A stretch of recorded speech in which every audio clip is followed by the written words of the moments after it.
Hello, everybody. Waiting for my guests to come on in. Hope everyone had a lovely weekend. Cheers. I'm a little tequila. Will be a much more chill stream this week because Sarah's not here. Thought, but I have a couple people popping on. Hex will be on any minute. Hayden.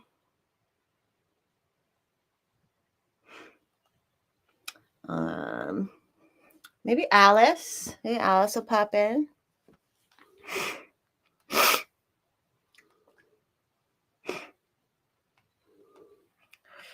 Here we go. How's everyone? Who's out there? Who we got in here?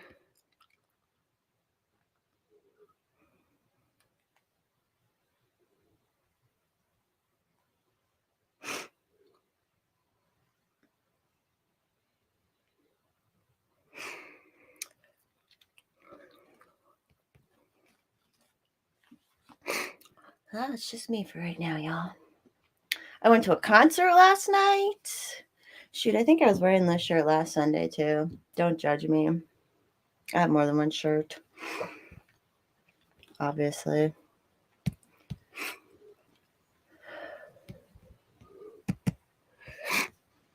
Sorry, everybody. I just got home a little bit ago. Getting on. What do we got going on this week? Oh, the 22nd. For all those who are on Twitter that follow, on the 22nd, so that's like 2 weeks, to whatever, the 22nd Sunday, Sky Daddy will be on, or she's what is she, Alchemy Cat Daddy right now? The artist formerly known as Sky Daddy will be on, so that'll be really exciting. She was maybe gonna pop on today, but couldn't. Hi, consumer. What up? I wonder if. Sorry, I'm still trying to figure StreamYard out.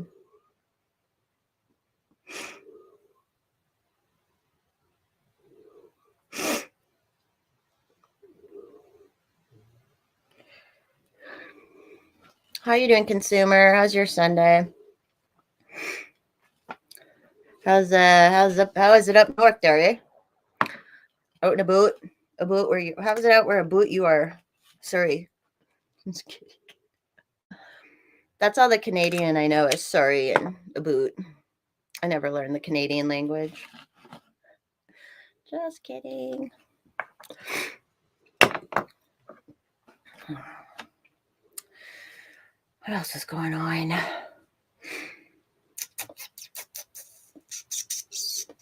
forget. I'm always sniffing. In the air. Right now it's allergy season. It's dry as fuck out here. Hey, Tactica. If I want to come on later if I'm up, Tactical, FYI. Just for a little bit. All right, here's our boy. Here he is. What up? How are ya? Good. How are you, Mama? I'm good. I just started it. I was telling them Sky Daddy will be on the 22nd. We have that planned, so That'd be fun. That one will be 2 p.m. your time. All right. So hi, Bill. Hi, Joe. I haven't been on. I didn't come on at all this week, so it's just been since last Sunday when shit was going crack. Like today will be a much chiller stream. No. Retard. Oh, hey, sister.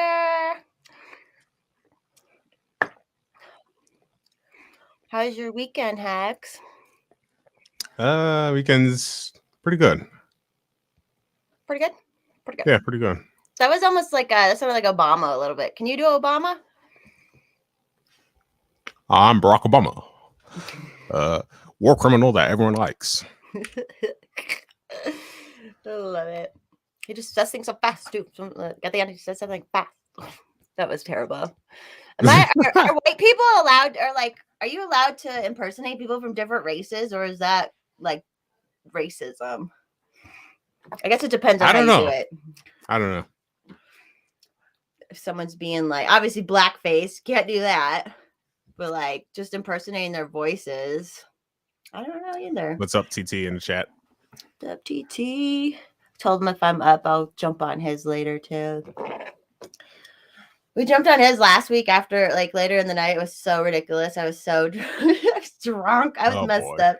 I was like coming in because Sarah's boyfriend and him were like basically talking the whole time about guns and stuff. And then I would like pop in over the screen upside down. Like it was so silly. It just went so silly.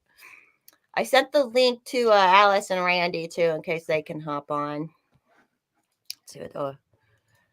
Okay, Randy says maybe a little later. I know he's got all the kids to deal with. Yeah, he says a house full of people. Come on. Why is this so weird? Messages. Okay. Alice, so she responded. And then Hayden, if you met. Last week was the first time you met Hayden, I think, right? Yeah. And I just realized my camera went black. Give me 1 second. It did. He's super cool. We actually went to a concert last night. It was so fun. I'm glad he like told me to go out. It was the first like DJ concert I've been to since COVID shit. So right. It was fun and it was packed. And there was like no one in masks, didn't have to show papers and all that stuff. So it was just like, oh, it just felt good. Felt good to bump into people. Right. I was like, sorry, I'm bumping into you. It gets so crowded at those things, you know? Yeah, they really do. What can you do? Those are the people who really didn't fucking care about COVID anyways, because they did shit like that, you know?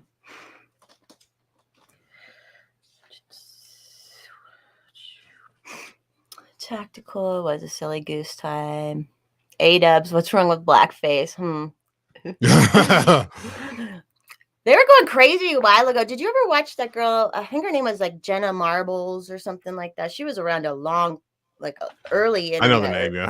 Early YouTube. And then I think she did an impersonation of, I want to say like either, what's her name? Not Cardi B. What's the other rapper girl's name? Yeah, maybe it was Nicki Minaj or something. She didn't do blackface. I think she put like a darker makeup on or something, but she was acting like her, you know, and she got fucking canceled as fuck for that. I don't know where you draw the line. I didn't know she did that. Yeah, the only reason I knew is because this was like early COVID when people are getting more canceled and stuff, and like she took everything offline. Like I haven't seen any of her. I always thought she was like that first one she did where she goes from like ugly to pretty. It was like the funniest fucking thing I remember back in the day. Grandkids. He has grandkids? How old are you, Randy? He's a gilf. Randy the gilf.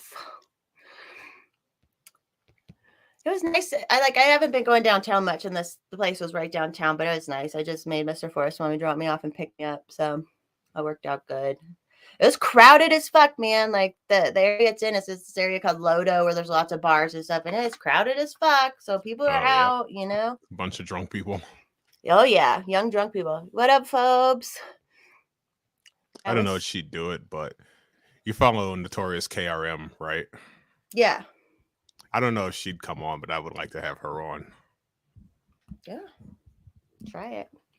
What up, 1MA? Here, let me. Oops. I'll just send her a link right now, anyways. Come on our stream. What up, 1MA? I've asked her. You know what? I've asked her before about things, and she did tell me something one time. She doesn't like her voice, so. That's hilarious. I don't fucking like my voice either, and yet here I am.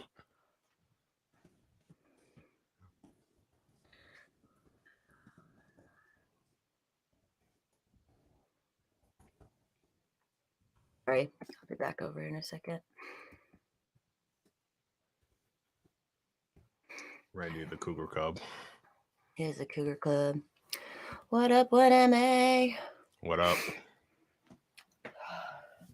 Man, we were doing those spaces this week. I think what I really like about the spaces is it's a little less than video, right? Like it's not, I don't have to be on screen. I don't have to Right. leave my house. And it's like a way to get a little social time in without being like super, having to leave the house. Right. Yeah, it's fun. You get all kinds of Everyone. interesting people involved too. Yeah, and you hear stories from all over, and like, I love it. I love doing it. But then I get addicted too sometimes, and I'll just like drink a little, and I'll just like one I made the last, we were in one. So the Colonel, I don't know if do you follow the Colonel or have you run into him in a space at all? I He's don't half think the I know who reason I that is jump at in all. anymore.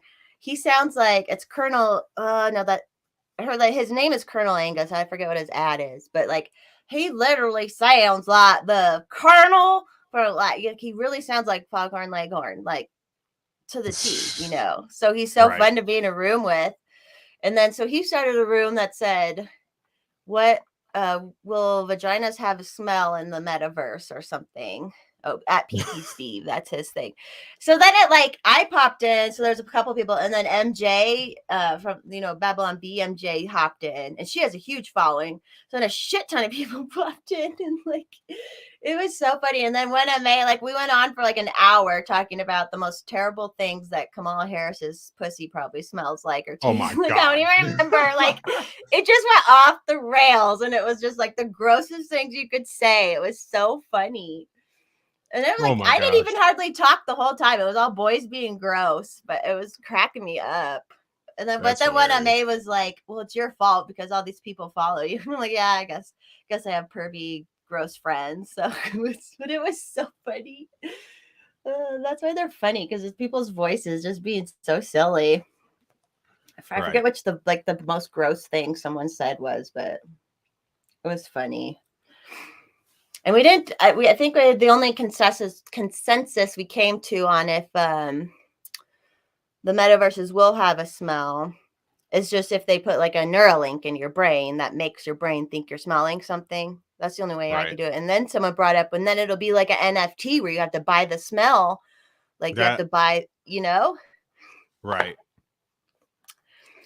Who knows, man? Shit's gonna get crazy. That's like, I've said this from the very beginning too. It's like, yeah, if that's gonna fucking happen, like the whole steal our consciousnesses and stuff, as long as it's not forced on everybody. But of course they'll force it on everybody at some point, I mean, shit, they tried to force the vaccine on everyone, so why wouldn't they?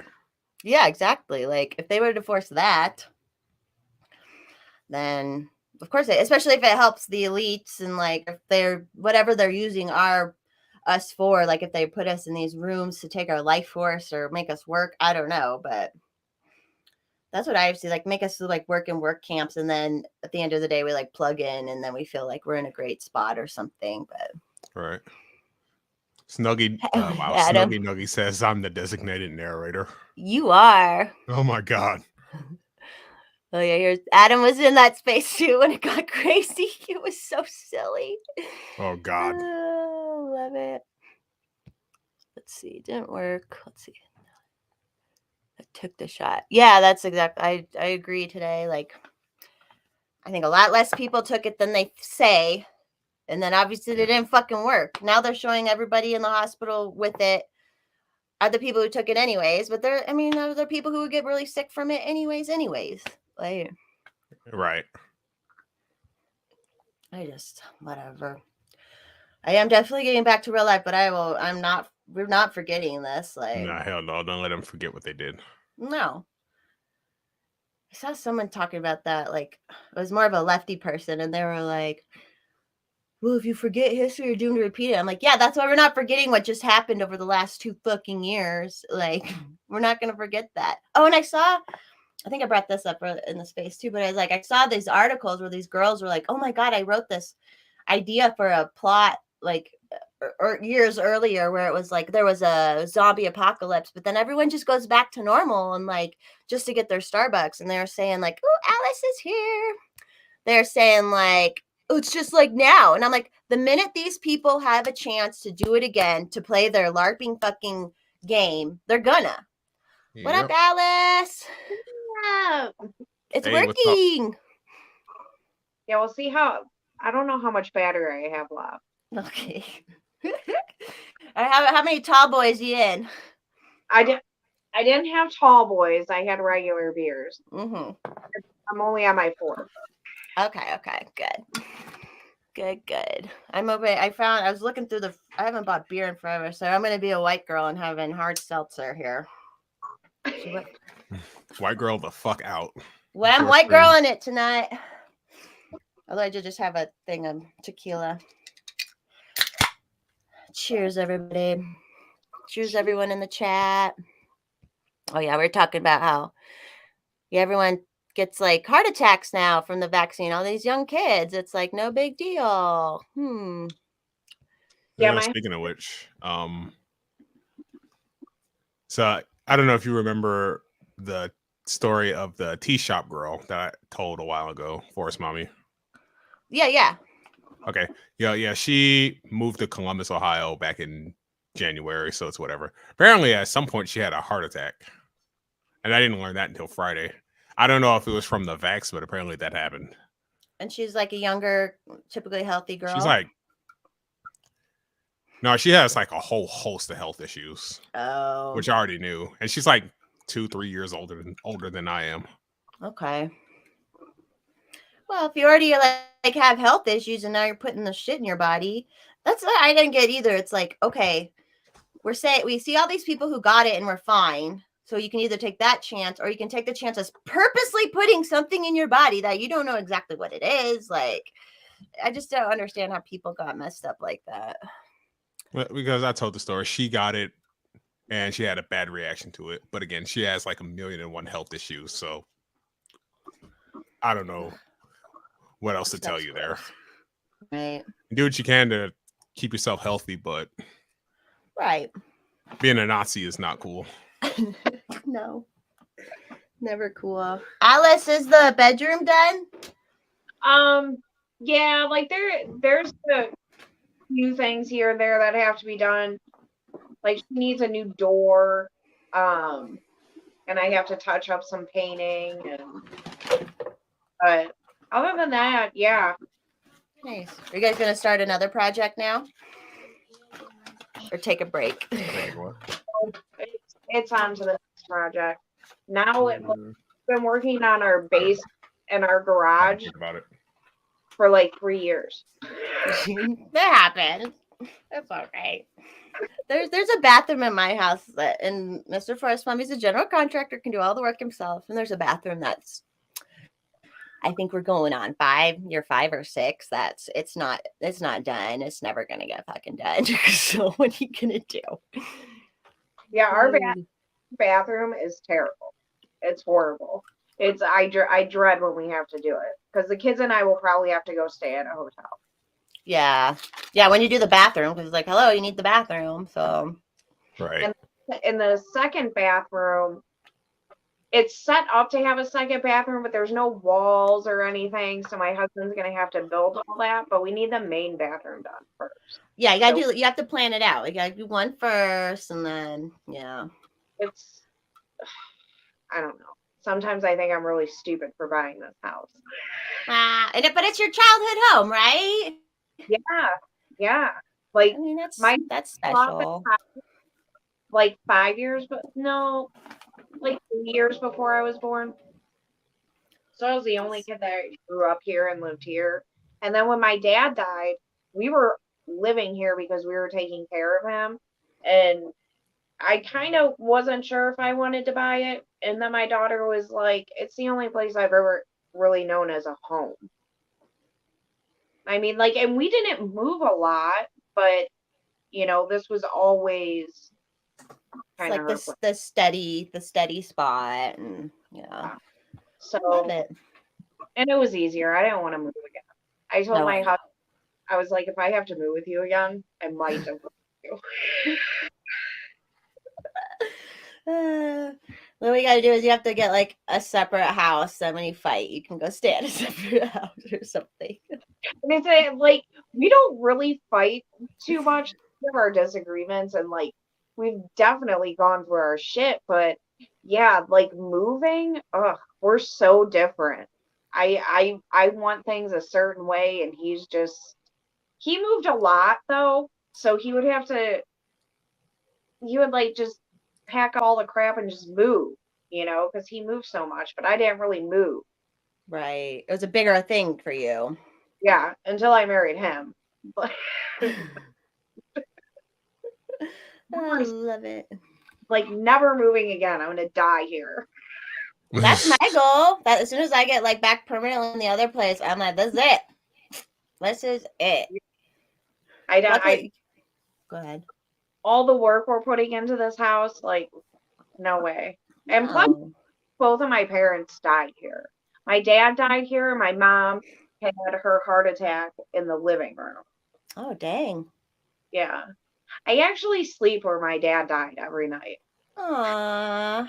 There's Wow. kind of like, was his death tragic, or was he like sick, or? No, he was really sick. Okay. My dad, so he was diagnosed with MS when I was 11. Oh, and so then that was a slow. So he was like slowly deteriorating, kind of. Yeah. And then by the time I was 17, he broke his hip. He was in a wheelchair for the rest of his life. So after my mom died, it was just a very slow deterioration. Yeah. So it was expected, but at the same time, it was. Yeah, it's always sad. Yeah, It wasn't like he like killed himself in the spot you sleep. He passed away there from. like years ago, somebody was like, "Oh, you're gonna sleep in the same spot that your dad died." I would be like, "Oh my god, no way, that's creepy." And at first, I didn't want to take that bedroom because he died in his bedroom, but that's the biggest room. Well, besides my daughter's, she has the biggest. She has The whole upstairs, the whole attic part, basically, right? So, but yeah, and the closet in the other room was just so small. So, yeah, took that room. That's all good. That's kind of like something special about that too, you know. Like It doesn't really freak me out like it did when I was younger. yeah. Well, because also we're all getting fucking old now too. And we're like we're all gonna fucking die too. So like it's kind of fucking normal. And like I hope to God I can just like die at home too. That would be nice in my sleep. Peacefully, yeah. Yeah. When my dad got really, really bad, they asked him. They were like, "Are you ready for morphine?" He was like, "Oh yeah." Like he was ready. But I would be too. I would be like asking them. I'm like, yeah, can you just like? I mean, obviously, I've not been in that position, but I'm like, that's people like Robin Williams or what's her face killed herself, or I assume she killed herself. yeah, Judd. Yeah. It's like you just get to a point where you're so sick, and I don't know. Like I used to work in memory care. Holy shit, I hope I never like kill me before I get to that spot at all. Like some of those people I felt so bad for. We got Hayden coming in too. What up, Hayden? Hola, todos. Long time no How's everyone? see. I know. It's been, what, not even 12? Yeah. 12 Oh, hours no, or so. 12 hours. No, more than that. That's 15 true. hours. Do you know Alice? This is Alice. That's Hayden. Hi, Alice. Hey, Nice to meet you nice to meet you. virtually. An Apple Genius chat said that to me. He's like, nice to meet you virtually. I'm like, thanks, sir. Yeah. Thanks. Thanks for helping. That motherfucker helped me out though. Apparently, Is your phone fixed?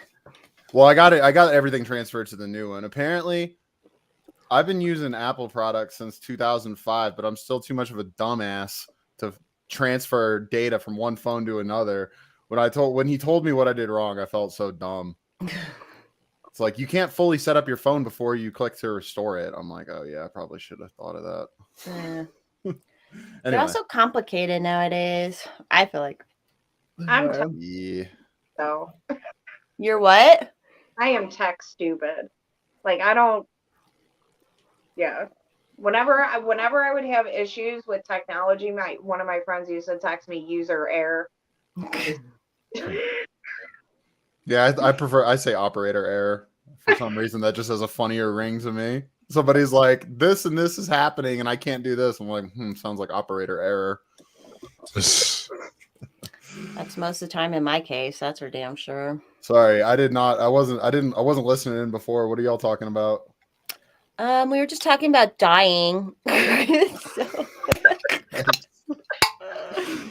That's a good topic. yeah, Well, you know, it happens to all of us. exactly. That's what we were talking about because Alice lives in her childhood home and her parents passed away in it. And like at first, that could be weird, but then like it's like no, it's kind of there's something special to it too, a little bit. And like then I'm like, we're all getting old, we're all gonna fucking die too. So what the fuck does it matter? Like if someone else was there or not. Hey, Babylon. Hmm. Just depends if it you know, If it's like, tragic every or, like- day in and day out when you're like walking through it, you're like, okay, I can't stop thinking about my parents, or like I can't stop like feeling like I'm a child even though I'm not. I know I'm not, kind of thing. I could see how that could fuck with you.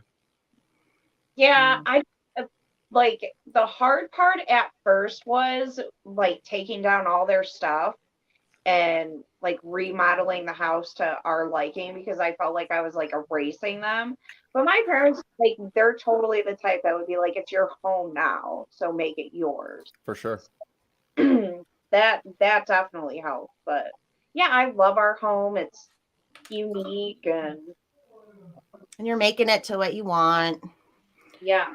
Whereabouts do you live? Are you sorry? Whereabouts are you? I'm in Ohio, Oh, okay. What part? Northeast Ohio. Okay, I'm trying to think of the lay of the land here. I've been through a few times. I know Hex is in Cleveland. Yeah, Hex and I are meeting up next week. Well, this Yep. Yay! Very good, very good. Finally. Are you getting dinner or what are you guys doing? So yeah, we're going to this place by his house. And it was funny because I text my husband, I'm like, do you know where this place is? And he's like, yeah, you've been there before. And I didn't remember being there. So then yesterday he's like, yeah, we were at that party and you went and got shots with that dude. And I'm like, what are you talking about? He was, Did you black out? Oh, not. I did not remember this. And he was like, yeah, we were at that party. So our friend has a house like right by there. So me and this guy went on a beer run to go get some more beer, and I saw that place and I'm like, let's go get some shots. And he's like, no. I love it. I want to hang out with you so bad, Alice. Hey, if you can make it up here by next Saturday, All you're more than right. welcome to. Yeah, that- He was like, your husband's gonna kill me. I'm like, no, he totally gets how I am. You're like, I just needed shots. No, we went in there and got shots, and then we went on our beer run. But yeah, I did remember it. Then I was like, oh my gosh, yeah, I do. Great fact. Randy. Oh my Yeah. god, that's hilarious. How was your day, Hayden? Did you get some sleep? Yeah, I did, and didn't go to jujitsu this morning, so slept in, got a haircut. I actually did kind of some noticed errands. that because I like just saw you and I was like, his hair I looks a know. little different. I just saw him. know. It was weeks past due, but yeah, no, I'm going to Texas this week, so just had to stop by Target and like grab some basic. That's right, because you travel can't come to my stuff. birthday party because you're going to your grandma's birthday party. Yep. When's your birthday again, Whatever. Mama? It's May 8th, so it's May 8th. Mother's Day this year, yeah, on Oh, Sunday. wow. I'm trying to remember when. We throwing Force Mommy a birthday party Hell on yeah. Mother's Day. Yeah, my mom ain't gonna be here, so we're doing Forest Mommy Mother's Day, I suppose. So yeah, like you, my grandma, my aunt, and my cousin, my mom's first cousin, all have like the same week birthday. Pretty much. It's like within a few days, like May 8th to Good 10th or time. something. It's a good time to be born.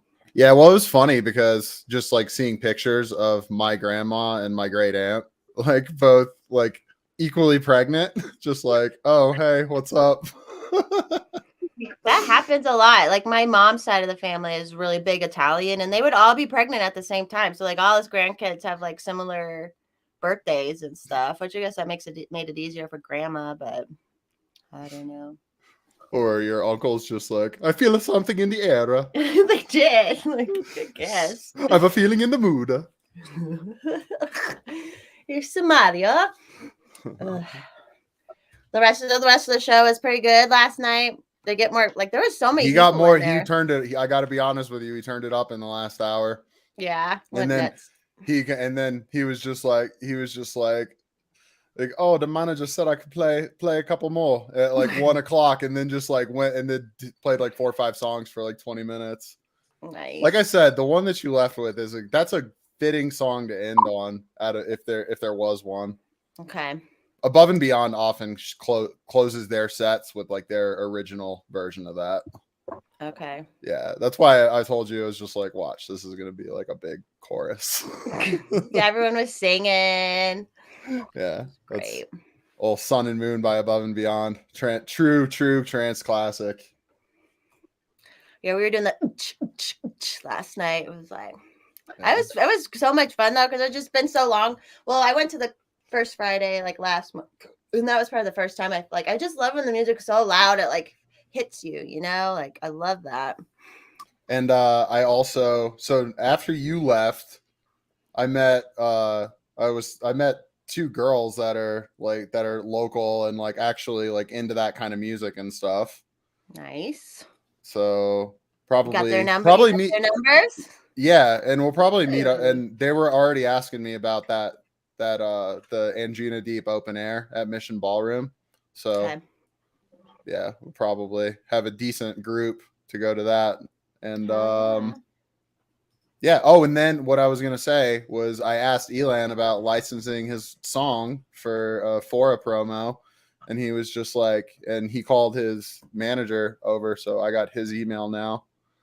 And he was basically like, yeah, I got the final say on everything. Like, just email, just like, you know, it'll probably be like, you just edit, you just make it and then send it over, and we'll say yes or no. Nice. He was like, but he sounded into it. For some reason, I don't get like nervous talking to people, but when I had to like kind of tell him what like our project was about, I kind of was at a loss for words, but I think he got it. Because do you understand your project? No, but not at all. No, basically just that, I don't know. Since this whole like Elon Musk thing has been going on, it's felt weird about like, I'm trying to build a free speech social media platform. And they're like, isn't Elon giving that to us? But I think we're ahead of the curve, man, because I think that we need better systems than the infrastructure that Twitter is built on. It's still beholden to all the same things, you know? Right. It's just somebody better is in charge of it. But I don't know. What do you think? You don't think these like these weirdo woke people are really gonna like all leave if he takes over and like doesn't censor people, do you? I think some people will, but vast majority of them are the same people who said if Trump got in, I'm going to move to Canada, and then still stayed when he did get in. Yeah, I think so. Or just like they're always on like, hey Adam. He just walked by. What'd you say, Alice? Sean King left for like a day. And then he said he didn't. T'Chaka? Yo, what is Django Uncolored? Kareem Abdul-Jabbar. What is terrible? What is with some of these people, man? Because within a couple days, Sean King left and then said he didn't, and then AOC made a comment clearly about Elon Musk, and then when he responded, "Stop flirting with me," she said that she was talking about Zuck, and then she had another, I forget what the tweet was the other day, that was basically like, basically implied that it was about Elon. We're like, yeah, we know. Yeah, because she deleted the Zuckerberg one, didn't she? And everyone she? caught it. Yeah, I think a bunch of people caught it, but oh my god, it's like, no, you weren't, you dumb bitch. We're not stupid. I got such secondhand embarrassment when like some of my old car friends like used to be like, yeah, I think she's like pretty, you know, she got some good ideas. Like, she's like a well-spoken, smart girl. I'm like, dude, she's not. Like it's like such bad secondhand embarrassment. Well, they fooled everyone too with like the whole, well, she's a work, from a working class family and she worked and blah, blah. Well, then lo and behold, no, she went to college and like she's been basically groomed with all these organizations that work with the government this whole time. Isn't she and one of the World Economic Forum's young global leaders? I believe Wasn't so. she in that? As is Dan Crenshaw. And supposedly Elon too. At one Apparently point he was Elon. in it. Yeah. Yeah, I don't trust Elon, but the shit he says is funny. Yeah, he's a great online like troll. Like he's great. At That's the that. thing. He's the new Trump. So like anything that he says now, they can just like be psycho, rail against.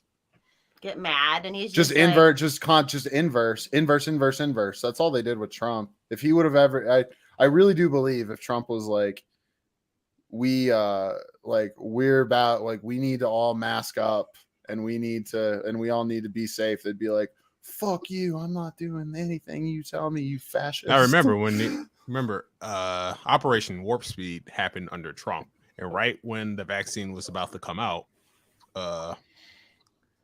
everyone was like, or particularly the wokies on the left, they were like, don't trust it. Then Biden ended up getting in, and the tune switched. Right. Yeah. Defiant L's had a good time with a bunch of those. Yeah. Sorry, Alice. One more time. Sorry. How do people not see that? Like, I just, you don't Well, have to be that smart. It doesn't. It's not about being, but it's not about. I think for a lot of people, it's not about being ideologically consistent. It's just about like having the position at the time that like is like convenient. Like it doesn't really matter. Like to certain people that matters, and it's like when you see the ideological inconsistency, you're like, wait, this is doublethink. You can't have these two beliefs at the same time. But like they don't care. Orwell was ahead of his time on that. Cognitive dissonance. Thank you. I was just trying to think of that word too. Symbol. I don't That's know. one MA. That's one MA. Oh, What's one his MA. name? Excuse me. I was trying to think of that too. It is like they just, and even if you point out the inconsistency, they're just like, well, whatever. Like, yeah, it doesn't matter. It's just deflect and like, what? That's whataboutism. It's like, well, okay. oh yeah, I love that too. When you're like pointing out someone's very obvious hypocrisy, they're like, well, that's whataboutism. And it's like, no, it's pointing out someone's very obvious hypocrisy. Like, I gotta find the part of the problem where Dave Smith has like a 10-minute rant about this, but About whataboutism. like the word Yeah, like whataboutism yeah, that was and it. that That was- accusation. Yeah, that episode I think came out in 2019 because that's around the time I started watching his stuff. Okay, old. I only got into it in 2020, like summer. same. COVID. One silver lining of COVID is I did like, find good people and a good community and Like yours truly. Dave Smith. Yeah, especially you hacks. So that's one good thing. Sorry, I gotta pull this up on my phone to pump up the viewer numbers. Do it. Trick the algo a little. I love how we just dissed on Sean King. That's hilarious. Whack Panther. Yeah, I was wishing that I had any contribution to that. He ended up in my I did one of those chirpy circles again after a while, and he ended up in the outermost circle because I was making fun of him. I don't think that Phil that remains was happy that I ended up in his. You said something. You guys were talking. I said something dumb to him afterwards, and then like deleted it. I'm like, nah. Next time he rolls through town, we got to go out with him, and we can. It would be cool. It would be cool. I respect him as a musician, if nothing else, and obviously like he's super based about politics and media and stuff. That's why I was kind of like, wait, why do you believe accusations that like are made about people that are obviously like unlikable? You just like take them at face value. Anyway, I don't want to get too much into it. You're like, I'm still mad about it. Just kidding. Yeah, no, I'm not mad about it. I was never mad about it. It's interesting. It's interesting to me. Well, Snuggle. Talcum X, yeah, Talcum X. God, This is true, Snuggle, Wuggle, or whatever your name is. Although if they are literally a commie, you can call them a commie. I think. I literally had an old friend who was texting me for a while, blocked him from everything, but he was texting me about how communism would work. It'll work. It works. Well, you see, it works on paper. Yeah, it would work this time if we did it right. And I was like, the basis of it is stealing everything from everybody. That's the first part of it. How can you go past that? Like, how can you move past that and think? Like, I don't get how people can even get past that point. Where I'm like, no, you're saying the government should steal everything from everybody, and that should be the end of the thought because that's stupid. Like, I don't get it. So those people are actual commies. Well, that comes from like it's hard to like find some common ground with people like that if you have like really different views on property rights, because they see it because like they'll say like we're redistributing wealth, and like if you really understand and like grasp econ, then you understand that wealth isn't generated, it's not distributed, it's created, and the difference is it's not coming out of a pie. It's increasing over time. Right. So as technology increases and as like we can like be more productive with less capital, it gets created. So if you can't, that's why I think a lot of these people are just like, they don't grasp econ, but Escape from Babylon. No, it wasn't you. I know it wasn't you. Oh, Someone by the from way, Colorado. so we're about to have a new Ministry of Truth. Who's excited? Oh, yeah. I'm here for it. Did you guys just watch Robbie's? He had a thing on today. Robbie's. I caught it for like a few seconds, but I was running out of he the like house. wrote some Mary Poppins words because she sings. I'm like, I hate theater bitches like that so much. And like she is like the quintessential stereotypical theater fucking bitch, like. I was watching Tim Pool talk about this, and I kind of agree with him. Like people are posting videos of her at like open mics and performances. They're saying like, her spell, I think. Oh, this lady's so cringe. And he's like, and the point shouldn't be that like, and this isn't a dig at you either, that like she's like a theater girl. The point is that she has like crazy views on censorship. And that video where she did the Mary Poppins song, that's the one that people that's the one that we should focus on, because this is like how she feels about it. I feel like it's the spells from I'm all about the magician shit right now, the dark magic. And I'm like, these people are, in the way she's like, everyone shares it. So then her spells and her words are getting spreaded. Even if people are spreading it to make fun of her, like, it's like they're the new magicians that were like, because during World War I and II, they would have magicians on the actual battlefields just in case. Like, and I feel like all these media people are serious. Yes. I think I'm pretty well versed in World War I and II. You know about Jack Parsons and all that shit, then, right?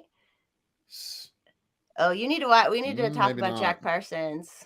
I know who Jack Parsons is. I don't know what I thought he was just like on USO stuff. No, he was creating the rockets, but then the sex cult from Crowley came to him, the Thelema cult, and so then like they would. This is what I've been on the sex magic lately, but they would like focus so hard on inventing the rockets while they were coming and stuff, and have all these ritual sex things, and like it got. And then about this. And then L. Ron Hubbard was like friends with them too, and then L. Ron Hubbard's a Scientology thing. So like, this isn't the kind of thing that Dan Carlin picks up, unfortunately. As much as he does have to share. I did an episode just last week with a guy who grew up in Scientology, and he's all about like he's pretty like he knows about that.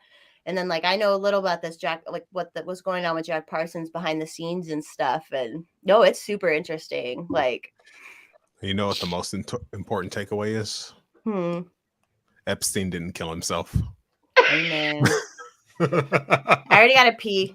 Hold on the fort. All right, I actually got to get up too. I got water boiling. Hopefully.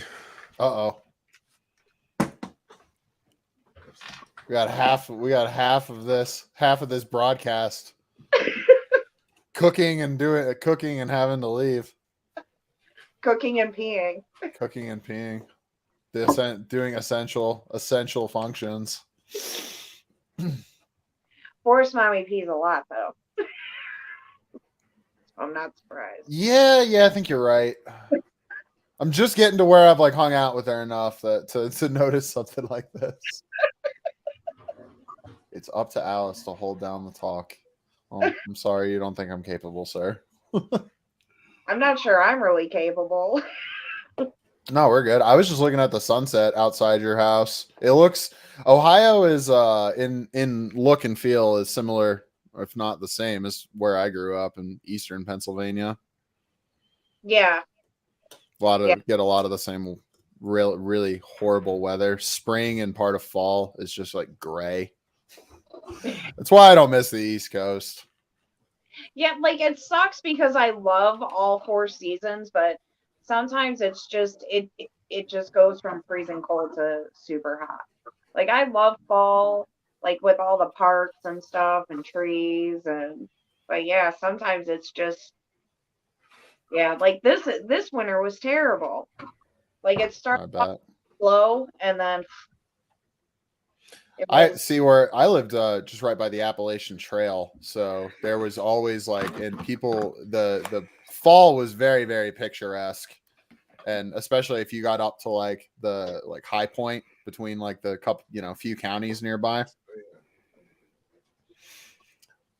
Well, That's right. you're right. we need a system so you can like, oh, that's on Twitch. You can bet on stuff and like distribute tokens and shit. If people say it's right. Yeah. I was gonna say I don't know if there's a guy on Twitter.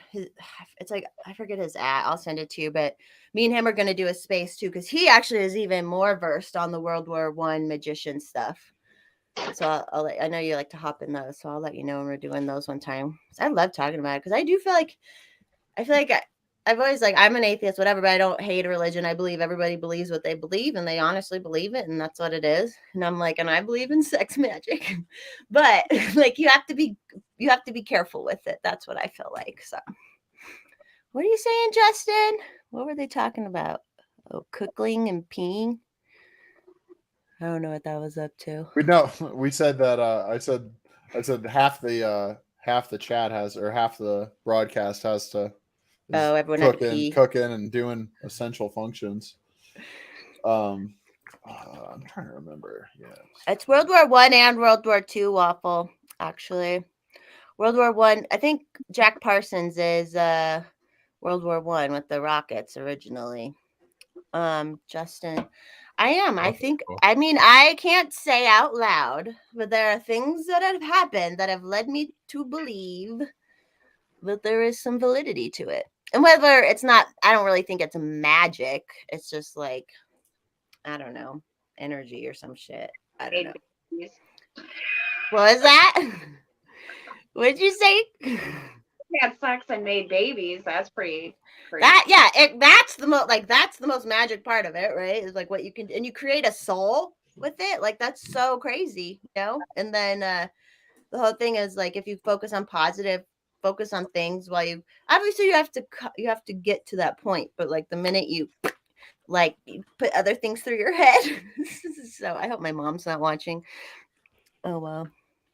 I'm not coming to Pork Fest, Justin, but you guys should practice it. That's why I was telling people on Twitter, even because with my reach on Twitter, I'm like, not even with sex, but I'm like, if everyone thought like some positive thought, we could just see if that shit's real. You know what I mean? Right. I'm trying to, man, I cannot for the life of me right now find out maybe somebody in the chat knows it. The name of that English dude in World War II that was like his whole specialty and his whole department was like deception operations. Goebbels? And Joseph no, Goebbels? no, from England, not Germany. Oh. No, Goebbels was a propaganda minister. Germany, yeah. But no, what I'm saying is they did this attack. Oh man, I cannot remember nearly enough of this stuff. They did this one. They were gonna bomb some like port or something like that, and there was and they had to shine. They like shined a bunch of lights down on them to like so to mess up their vision. So like all the anti-aircraft weaponry was like It's they were not. gonna You're not thinking couldn't aim with it. Crowley, and It's not not Crowley. Churchill. Someone said Jack Not Churchill. no. Got sword in Normandy with a sword. Oh yeah, I remember that. Wasn't that guy like a medic, and he was like a pacifist, but he was like, I'm just gonna like go run around with a sword and help people. That's so sick. Although the English, they had the better beaches at Normandy. We got fucked up there because we got put on Omaha, which was like one of the most like heavily defended ones. Yeah, that war shit was fucking fucked back then. Juno, what was it? Juno Sword and like one other weren't nearly as bad. And Utah was another one. Fucking hate Yeah. war, man. It's so endlessly fascinating to me though. Well, Like, because I it's how can't- humans can't not war, even like from like small micro to macro. I feel like, don't you feel like that? Yeah. There's Like some it's kind of drama. built into us. Yeah. Who volunteered, refused to go into combat without a broadsword. Hell yeah.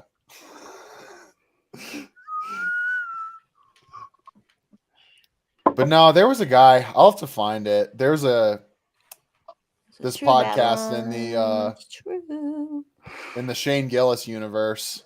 His friend did it was a very, very funny novel podcast called Oral Presentations, because he's like this kind of regular guy from Philly. He's like a comedian, kind of just hanging out, and never like considered himself like that, like smart or like well learned. So he was like, I'm gonna like research topics and like present them to people to like learn stuff and also do a podcast. And he did Shane one Gillis or the friend? No, his friend. His Okay. friend's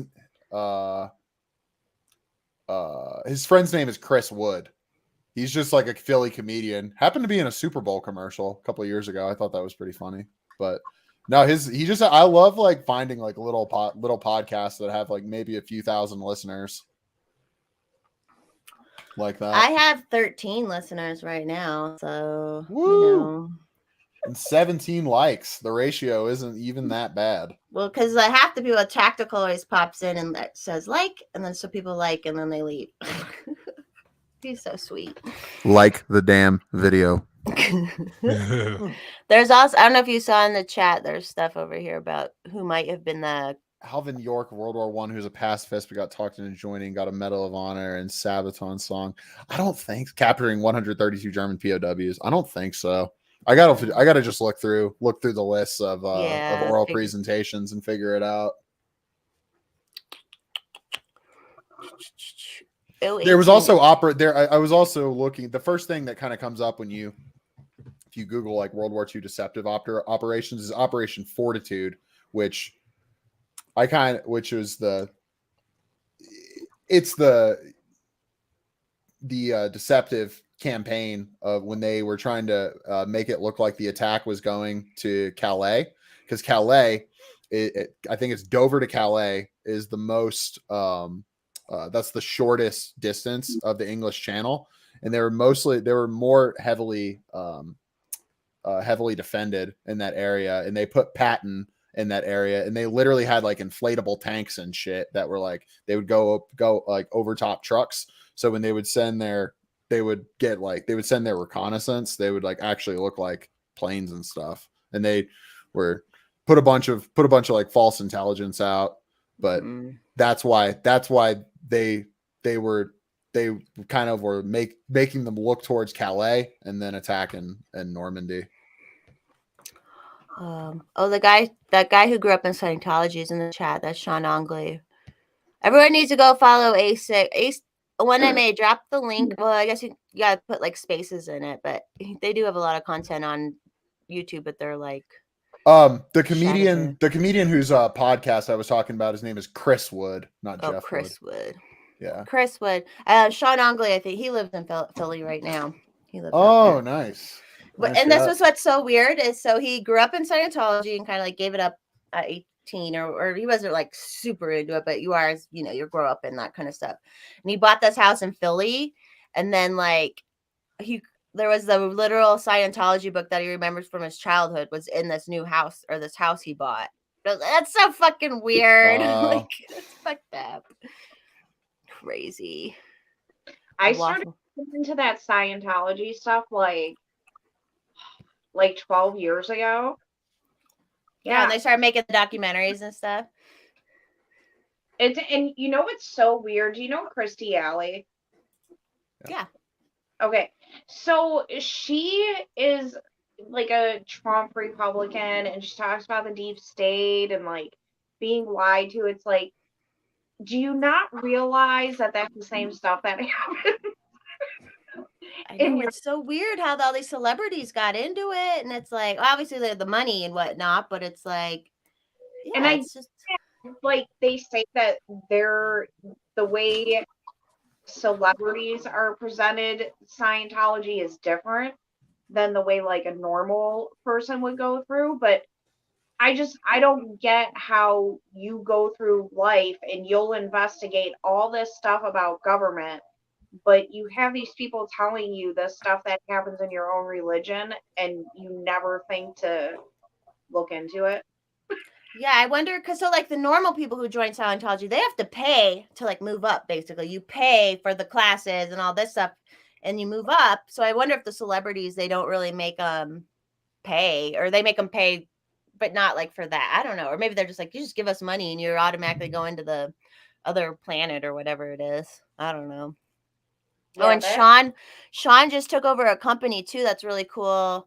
I want to get some of it, but they're making belts out of like conveyor belt material, and they're making belts out of it. I was like, that's really cool. I have PTSD about conveyor belts. Those things never freaking get cleaned. You have to. Well, he's buying new. It's new material. I know. No, I understand. Just saying, like, I kind of thought you meant repurposed at first, but I thought that too. But he's like, no, we buy it new and just make the belts out of it. Okay, so. No, that's cool. Hi, First Shot. Hey, JVP. Yeah, man, there's so much crazy shit out there. And humans are like, we're dumb, but it is fucking hilarious. All the different like ways our brains can go. Like, I don't know if you guys saw that documentary about the vegan lady who had the vegan restaurant in New York. And like, she was basically getting scammed by this guy, but I think she was kind of a gambler too. And she was just like, she gave him $1.7 million over a couple years. And then basically he came in and like took control of her restaurant. But like, if you watch it, you're like, you lady, you didn't know. Like, I think she was she was doing her own, going through her own fucking thing too. But it's like, how the fuck do you do that? Like, how do you listen to someone? He would say, I can give your dog eternal life, blah, blah, blah. You just have to wire me this much money. And like, she would just wire him money and then it would be gone. And he'd say, oh, well, once it happens, we'll have all the money in the world. But like, it was this whole mystical thing, and the dog was going to live forever. And it's like, I think she was a gambler at it too, to do that. Like, he was just taking the money and going and gambling it away. But I think in her, like, I don't know if she knew fucking something was going on, right? So it's like, I think she was a gambler in her own sense, but it was like a different kind of gambling. I don't know. It's so crazy. I respect that level of hustle, to be honest, because you got to be like a sociopath to like seriously to have like the conversations like, no, it's all good. I got this. Like, oh, if you watch it, it's on Netflix. On point. It's on Netflix. I guess they're getting more into, sorry, what is it called? Bad Vegan. Bad Vegan. I think they're getting more into like the financial scam stuff, because they had the Tinder swindler recently, which I thought was interesting, because this is a big tragedy if one guy scams a few women. Meanwhile, the norm is men getting their money taken. I know, for like years and years. It's just like, wait a second, this is just what happens, guys.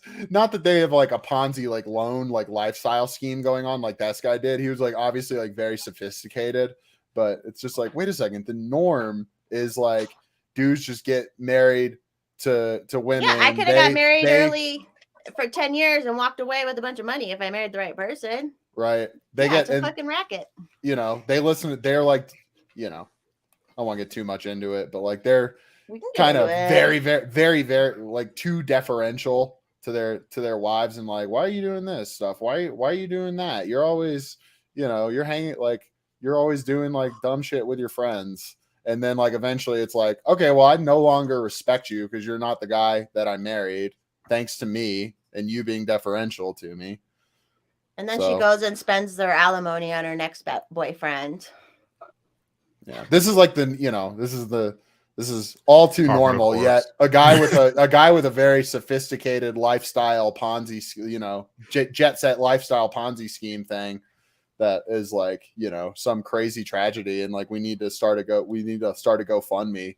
But the take that I think is most important that I hear that like the guys that I like that talk about like women in relationships and stuff is that if any of these women had any like positive male influence in their life, like they had like an older brother or like a father that like really like cared about them and like was savvy to like what's happening here, they'd be like, wait a second, you're gonna tell me that you're gonna give this dude a $100,000 loan after you're taking out $100,000 to give to this guy after you already took out 20?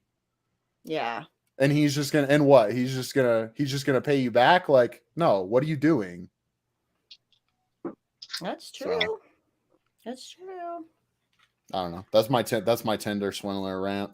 I still haven't watched that one. I watched another one on there where it was about just like bad roommates who like this guy was like, he was a roommate. He would always find a roommate and then get a piece of mail there and then basically like just be terrible, awful, scary, wouldn't leave. And he did this to like multiple people, and I was like, damn, like there's some fucking, like, it's gotta be harder to con people than to just fucking get a job and work, I would think. I don't know.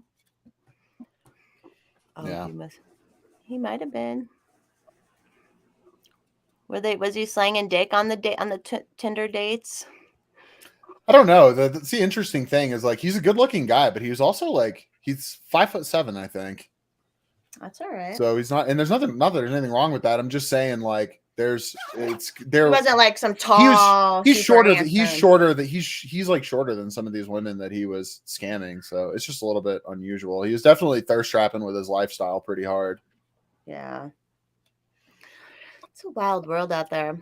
Although there is some equality because I have a friend and she's black lawyer. And I'm not friends with her anymore though, because now she's a judge and works for the government and she's evil. But she had gotten divorced at one point. She was married to white boys. She divorced a white man and he played the game with her because he was taking care of the kid and not working so much. He played the fucking game on her and like was getting a shit ton in alimony and all the child support and shit. Like he was getting $3,000 a month just in alimony. And I was like, well, this is equality right here. Like she would bitch about it. I'm like, this is equality. You can't bitch about it. You're a black female lawyer and you're paying a white man alimony. Like that's equality. Just a perfect example of being against, all for inequality when it benefits her. Right. Yeah. Oh yeah. Because trying to get her judgeship, she was always like, I'm black. That'll help me get in. And it like didn't for a while. And then I like right when COVID started, I'm like, bitch, what are you doing? Because she is city and county attorney. And they were writing up all this stuff like at the very beginning because they were trying to use hotels in Denver for the homeless, and the hotels were charging the city for that as they should, and then like so they wrote this whole thing. Well, if it's an emergency, because we all know when the government has an emergency, that the government can use your hotel rooms without you pay and for no charge. You can't charge the government for it. And I was like, that's like completely anti-property rights. And she claimed to be a constitutional lawyer and all this. And I'm like, that is the opposite of like property rights. And I don't like the fucking hotel lobby either for what they did with all the Airbnb stuff. But I'm like, these are private businesses and you're telling them they can't charge you to use them. Like, and during the first shutdown, like the first initial 2-week thing, she was in fucking Maui with her model friend working from Maui and like for Denver. So I was like, fuck off. And the rules didn't apply to her. So I was like, fuck off. There's clearly a lot of fuckery in the Denver city government. I think that was pretty on display during COVID when Mayor Hancock was like, we need to sacrifice and not see our families, paraphrasing whatever the fuck he said. And then he was literally caught taking a flight to Houston to see his family. It's like, no, dude. Like, fuck that shit. And I hate that, like, I hate when people try to use their like influence or power to get shit. Like, I've always hated that. Like I used to work for this concert promoter in Denver, and people would always ask me for tickets to shit, which I could get them tickets, but I was like, fuck you. Like, no, like, just stop fucking asking me. I don't even know you. And so my friend, the judge, she would always do that too. And I'm like, bitch, you make so much money. Why are you asking to get into the fucking club for free? Like, it's $5, you know? Wow, that's crazy. On one hand, though, I've been thinking about this. The YouTube financial guys that I watch kind of talk about this. Sorry, this is a slight turn, but some people really do get rich because like they are very savvy about how they invest their money, and they have like ways to like put their capital to use and like, you know, start businesses and stuff. And like they stay pretty cheap. Like yeah, and they get the business to pay for things. as much as it can, so it comes out of the business kind of thing. Yeah. And on the other hand, once you like get to a certain level, it does come off weird to like keep like to when it's $5 to get into the club, and I'm taking my time to text you and be like, yo, can you do me this favor? Yeah. It was in that time, it was even me. I had gotten on the list from the DJ Tatiana, and then my friend had like texted me, hey, can you get us on too? And I was like, she just said she did it for me to be nice. You know, I didn't even ask. Like, I don't even like asking for that shit, you know? Like, ugh.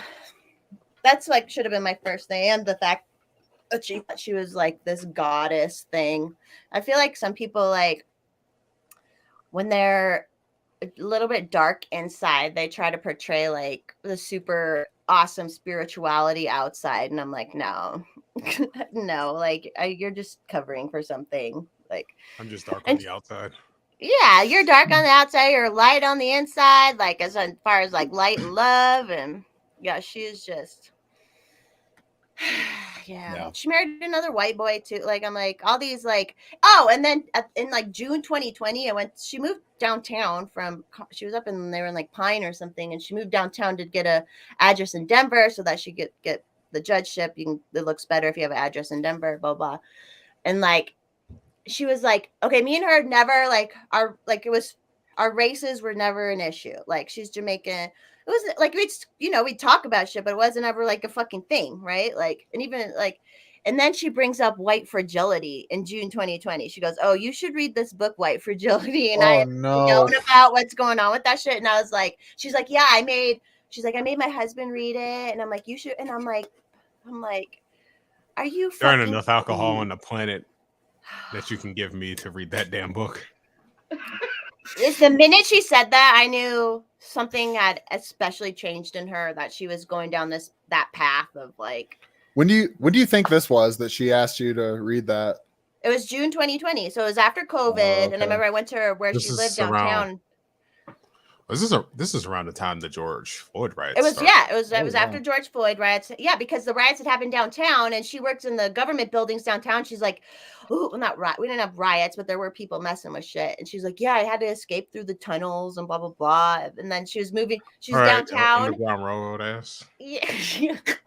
And they were like, she lived like where they were doing a Black Lives March, and she was like, "Yeah," and like, I'm like, "You're not even." It's all these like minority women will marry white men and like participate in the white racist government. You know what I mean? And I'm like, what are you? And Shout out telling to me AOC. to read all of them, like all of them. Oh my God. So when the George Floyd riots and everything were going on and all the protests, my best friend, who is not white at all, my house, because like she was supposed to go to her mom's house that day, but you couldn't even get through the streets because everything was blocked. So she came to my house and she was all pissed off. You know, she's like, "This is bullshit. You know, you're destroying like your own neighborhoods." And like she was pissed, and she was even like, what did she say? Something like, didn't even happen in our city. Why are you doing this here? You know? Yeah, well, there was a lot of people saying the exact same thing, and they were covered almost zero by the corporate press. That's not in their agenda to show. Yeah, and it's not that like I acknowledge police brutality. You know, like Yo, fuck I the police. Like, we get that shit. Shout out to NWA. you great song. But when you destroy the neighborhoods of people that you're supposed to be wanting to help, like that makes no sense, you know? Well, that's And like we have. Oh, go ahead. Sorry.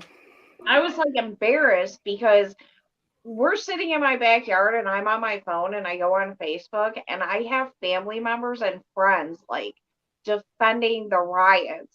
And here's my best friend who lives in Cleveland who's not white and she's like, this is bullshit. It's like it was like I don't know if that's secondhand embarrassment. I'm not sure. I mean, But I was saying that. I was saying the same shit. Like, come on. but I was embarrassed because like my family was defending that. And like my husband said, he was like, all of your family and all of your friends that are defending this, if those riots came to their neighborhood, They they would wouldn't be defending that shit at all. they would have been freaking out.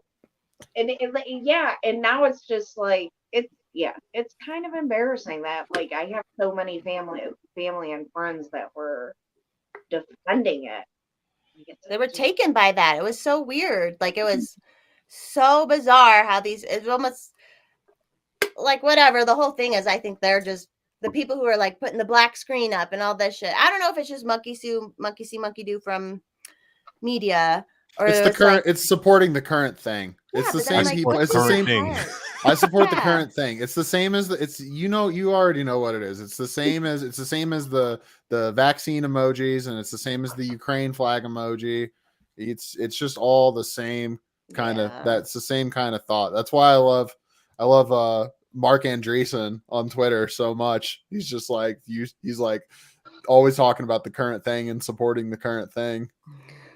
Well, and with that whole shit too, oh shit, what was I gonna say? The riots. Oh, because it's like what is it? The 30th anniversary of the LA riots right now or something. It's like 30th, yep. yeah, it's the 30th. Yeah, that's Shout right. out to the And it rooftop was- Koreans. Hell yeah, rooftop Yeah. Koreans and anyone in that Hey, community. Like all those people in that community whose buildings and businesses got burned down and they were black or whatever, and they were like, "What the fuck are you fucking doing?" You know, and Yep. like. Oh, funny thing. Kenosha, the whole Kenosha shit. They were like burning Yeah. down minority businesses. Like, Yeah. Dude, I don't know if I brought this up. Sorry to cut you off. No, go real ahead. quick. So at the time the George Floyd shit happened, I was still volunteering at that art gallery. I actually have so the lady who ran the gallery, she had me set up these like cameras that where the feed will go to her phone or whatever, and I still had this footage of somebody breaking the glass on the front door and then walking in. for what? Like, Yeah. what the fuck did that shop do to that person that was so racist or whatever? Like, And the lady who runs it is black. So God. I was just it just reminds me that when you're talking about Kenosha, that Drew Hernandez, who was one of the official witnesses in the Kyle Rittenhouse case, I believe, and he's just an independent journalist. He was on Timcast IRL Yep. talking about how that like what the area like of the area is like, where like, you know, the whole Rittenhouse incident went down, and he's like, yeah, these are like straight up like minority owned businesses, like mostly like, you know, black and like Asian owned businesses, and people are just completely like fucking their shit up. Literally, I think the car dealership that he was protecting, that was the Indians owned that car Right, dealership. I'm yep. pretty sure. We're super woke nowadays, and we say Asian for including see. India. No, I'm gonna say dot Indian. How about that? dot not feather. That's why I'm glad, because I lost my other friend. She was a black friend, but now I got Hex and 1MA, so I got black friends. You're collecting them again. My black friend went to jail for selling a lot of coke and keeping a gun in Jersey. I also got Quincy. Damn. Yeah, unfortunate. Drug war Don't forget got about him. Quincy, Mama. Oh yeah, and Oh, yeah. Quincy and Kenny. Whenever Kenny's around, he's Even dark. though he only looks Indian. black. Yeah, he's black. Remember the first time we talked? He's all like, "You're light skinned, Hex." I'm like, "You're a fucking Indian. What are you fucking talking about?" I don't know where he got that I'm light skinned from. I know. That's It's great. so funny. I loved it. I'm like, see, this is race. All races can do racism. It was a great example. He's not racist. It was hilarious. But. One of my favorite comedy bits is Tom Segura talking about how he found out about like different Asians being racist against each other because there was a Japanese director and a Thai like production assistant, and he was like the Japanese dude was super mean to him. It's true. I mean, like if you come up in a traditionally Korean family, you marry Korean, and that's it. Like there's no marrying outside your race. Yeah. Like. Well, you know the geopolitics of Korea, they're a little bit sensitive. They've kind of been pushed around a little bit. Yeah, I mean, I get it when it's a community thing, like that's the community thing right there, where like you want your kids to marry within your community and whatever. So, King Waffle. Sorry, Waffle, for being racist. He's Chinese. Oh yeah, he's Asian. And also he had a comment about that because he and I were going back and forth about this Mossberg shotgun that I was looking at. He told me to buy it. I'm broke right now, and then I got rent coming up, so maybe to check after that. We'll see what happens. Waffle, you're very right. That is a mostly British phenomenon. Saying Asian to mean Indian, because you guys like, especially like cities, you get a lot of heavy like Indian and Pakistani population. Yep. But you guys get fire Indian food everywhere, so that's kind of sick. Chinese Korea, Chinese Venus, damn Chinese. That's all right. We got you over here. He's even got the accent and everything. I love it. Although the only thing about Chinese is you can't drink so much alcohol because it turns your face red and makes you feel sick. It's like a physical, real thing. I don't know. I've never heard that before. It's true. It's very true. Hayden, did you go to the 50th anniversary that they had at Cherry Creek State Park? That party? It's kind of expensive. I did not. No. There's a guy who came there, and he's Hapa, so he's half Chinese, half white. And then he came through. He rolled through again, and I have the most libertarian picture. I'll send it to you. It's like the most libertarian picture, but I was laughing all night because he was like getting so red in the face because when you drink, it's just like it's a thing, you know? Yeah, no, that's odd. I didn't even think that. I've heard that just about like, pale European folks. It's like something in there. I had another Chinese friend explain it. I think it's something with the enzymes or something. Like they're just physically, their body doesn't have something that like can do with certain alcohols. But I think they can drink some alcohols. It's just King Waffle getting super red after the one White Claw. King Waffle, was that pool party? Is that when you saw her, or was it at the thing? I'll answer in a minute. So Hayden's going. You're going to Reno, right, Hayden? I'll be there. I got all my plans in place now. Finally. You're flying out there. Flying. Enzymes. That's right. My favorite. We don't have the enzymes that process alcohol well. Yeah, I've heard that. And isn't that also related to like Native American folks because they're like ethnically Asian? Because you guys they crossed the Bering, land bridge to long time ago. I've heard this. I too listened to Joe Rogan. I was listening to Joe Rogan today. It's the greatest like car ride stuff because I'm always in the car for like an hour, so it's like perfect, you know. My problem is I'm not in the habit of checking it. I'm on Spotify even like after this long, but I will listen. I do listen to the guests that I like. Like I listen to the Mr. Beast one. I listen to the comedians when he has like the Shane Gillis, Mark Norman, and Ari. Those casts are really good. It's so funny. Those three are individually very funny and all even better together. Joe Rogan needs to have Robbie on because he has Dave on. So I'm like, Dave and Robbie would be fun for sure. That would be so good. I'm like, because Robbie's like more of like a chill weirdo. So like I think he would bring like It would be He would great. bring like a good. He would bring like a And he's funny very vibe smart to though it. too. Like he'll Of then all of a course, sudden he's he'll very go well. off on He's something very well super informed. smart, and you're just like, Yeah, he just the- reads. He just reads a lot of shit, and he's pretty well does. informed. Yeah. Robbie is base. Yeah, yeah, he brings a lot. Yeah, he brings a lot, quite a bit to part of the problem. I think. I think so. Even just I'm honored that like he talked eye shit about my candy. room when he was on. Yeah, Talk that shit was about funny. who?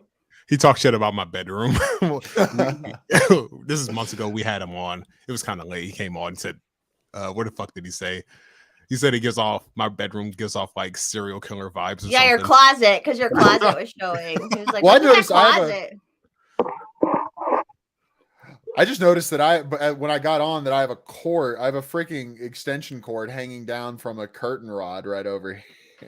I see it. I didn't even notice that until you brought it up. I'm glad because I noticed the first thing I noticed when I hopped on and I was like, do I go unplug it? Nah. Nah, you good. It's all good. Escape. No, you need to go drink some water. God damn it. I'm sitting here drinking tea. Here? That was me What? and you. That was sorry. Yeah. Why can't I see the chat? Oh, so on the right-hand screen of the StreamYard thing, you should see something that says like comments. Do you see something on the right-hand side? Oh, I've had it up on YouTube. I'm such a dumbass. Well, it works if on YouTube too. Wow. I have both up because I'm. I have a I chat. don't know. But then when I do that, I can't see you guys anymore. Oh, yeah, on your Really? phone. It might be different. on Oh, your the phone is different. Yeah. Sorry. For I sure. feel like you can. I don't remember how I did it. I need to Hey, figure out my at least I guess at least I can print the homeschooling stuff. That's what matters. It's all good. Escape from Right. Babylon is drinking light beer like us last night. There's like Yeah. 2 Modelo's and they're like those. Yeah, we got huge tall boy cans. Modelo's last night. It was like, oh shit. After I had a Corona and a shot. I was like, "You want to go get a shot?" He's like, "I'm not doing a shot." And I'm like, "All right, fine, I am." Like, I'm but not I that. drank it slow. I'm not that fun. You're fun. I had a great time. That was so like it just felt good to be out too around all those people and Yeah, and like I said, I'm telling you, music venues and like those shows, so much better crowd than clubs. Like, oh yeah. Well, You the only mentioned- club I ever gone to was Tracks, and that's a little different because it's yeah. gay Oh, club, but- yeah. See, this is the thing. Even like Beta back in the day, and now like Church and Temple are like the crowd. It's just Even Milk, like Milk is a weird crowd right now too. It's like I haven't Milk been there. plays 80s and then like industrial in the other room. And you go there. I went there right before they did a Vax Pass. That was the one other time I went dancing. And they're like, there's all these young kids. I'm like, you guys don't even know these songs. Like, you don't even know the 80s songs, you know? It's like such a whole, it used to be an older crowd, older goth, older cross-dresser, whatever crowd. And then like, now it's all young people going out. It's crazy. Different. No, I like shows better than, and obviously like Red Rocks for sure.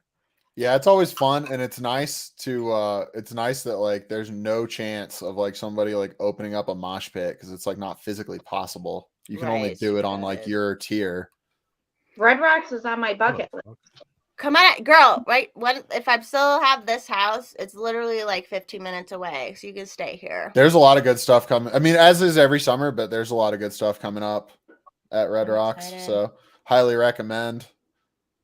Like It's so fun. You can see anything there, and it's wonderful. Oh, 2 of Yeah. those.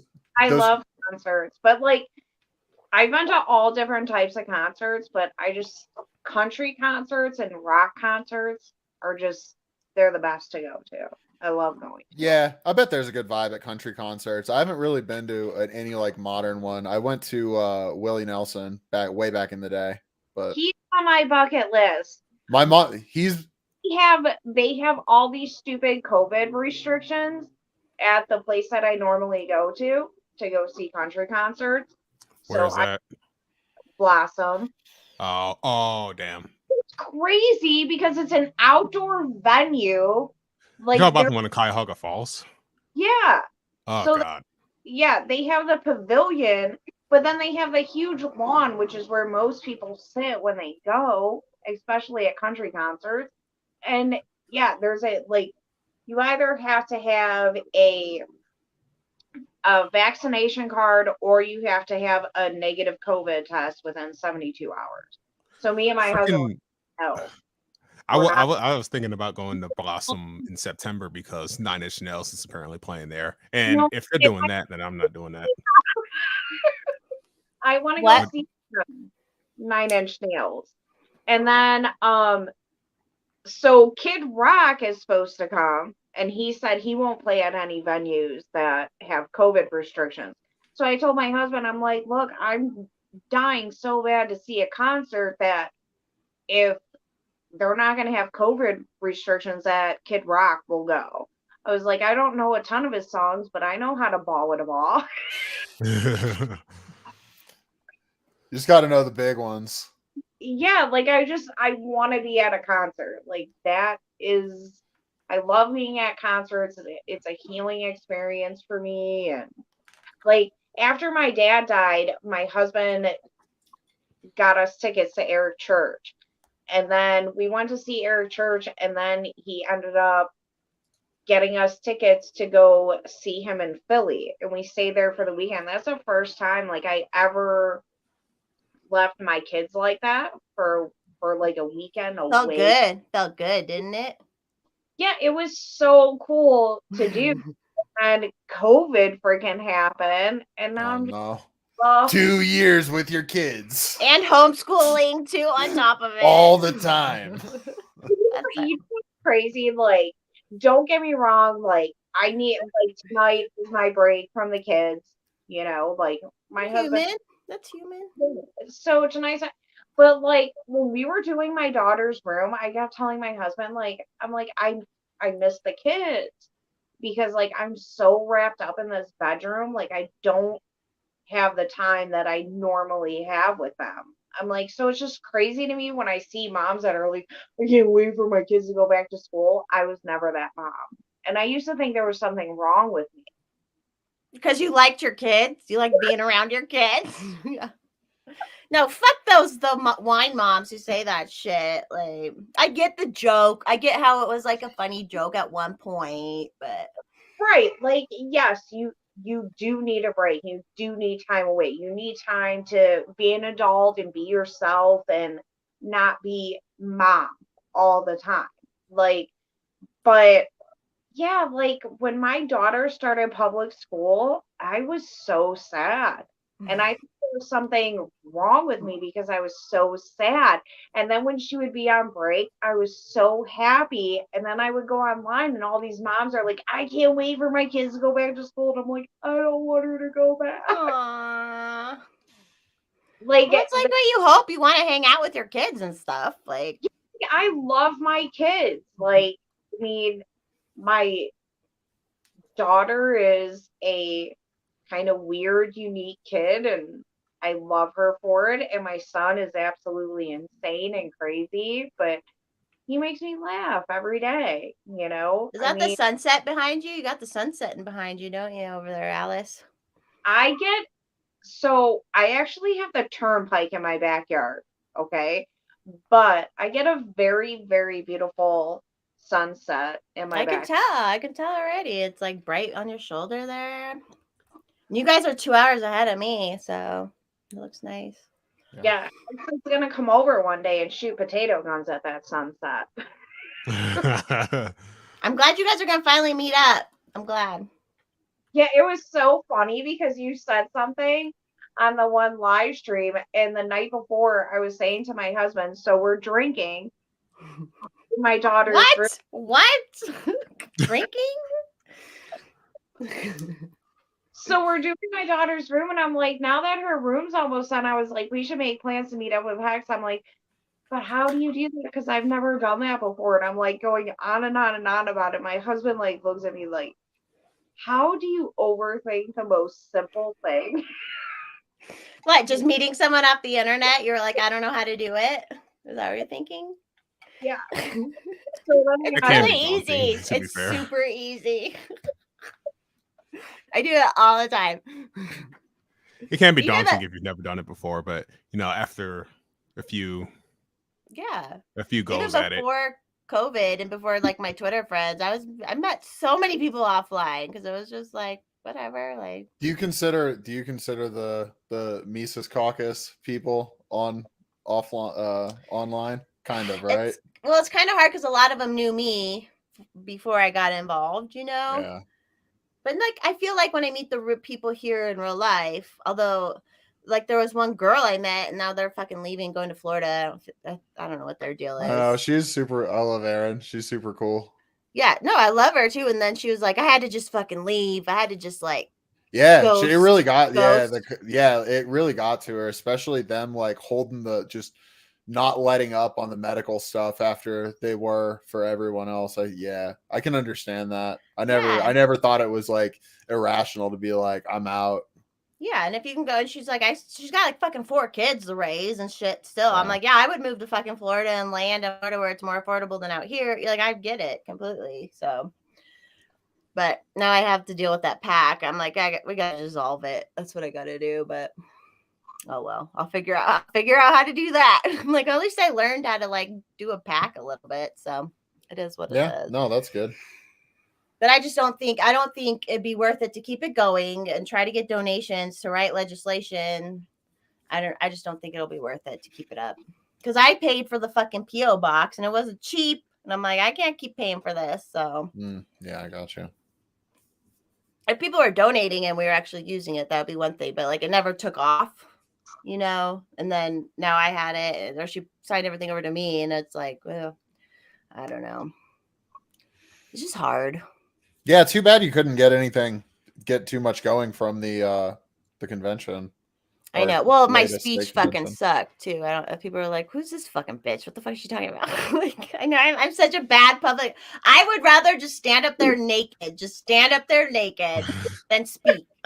Like, I go up, I like, bleh, like it just like I'm like, okay, I'm gonna say this, and this, very brief, very like, and I don't think I hit any of the points I was trying to say. Like, Did you always get nervous doing presentations in school growing up? Yeah, I'm not like a public speaker, which is stupid because I should be, but I never cared about it because I always thought like, first of all, my classes weren't that big, like 30 kids tops, and second of all, I just, for whatever reason, it just hits me like, if I'm not afraid to talk to any of these people individually, why do I care if I'm talking to them all at the same time? There's definitely things like I could work through in my head to like be better at it. I can sing in front of people, like that's no problem, but like to talk, let me just stand there naked and sing. I'd rather just do that. You're born in the wrong time. You needed to be doing vaudeville. Yeah, with no worries. Just like pasties and like singing some let's make it like the tassel spin. Yeah.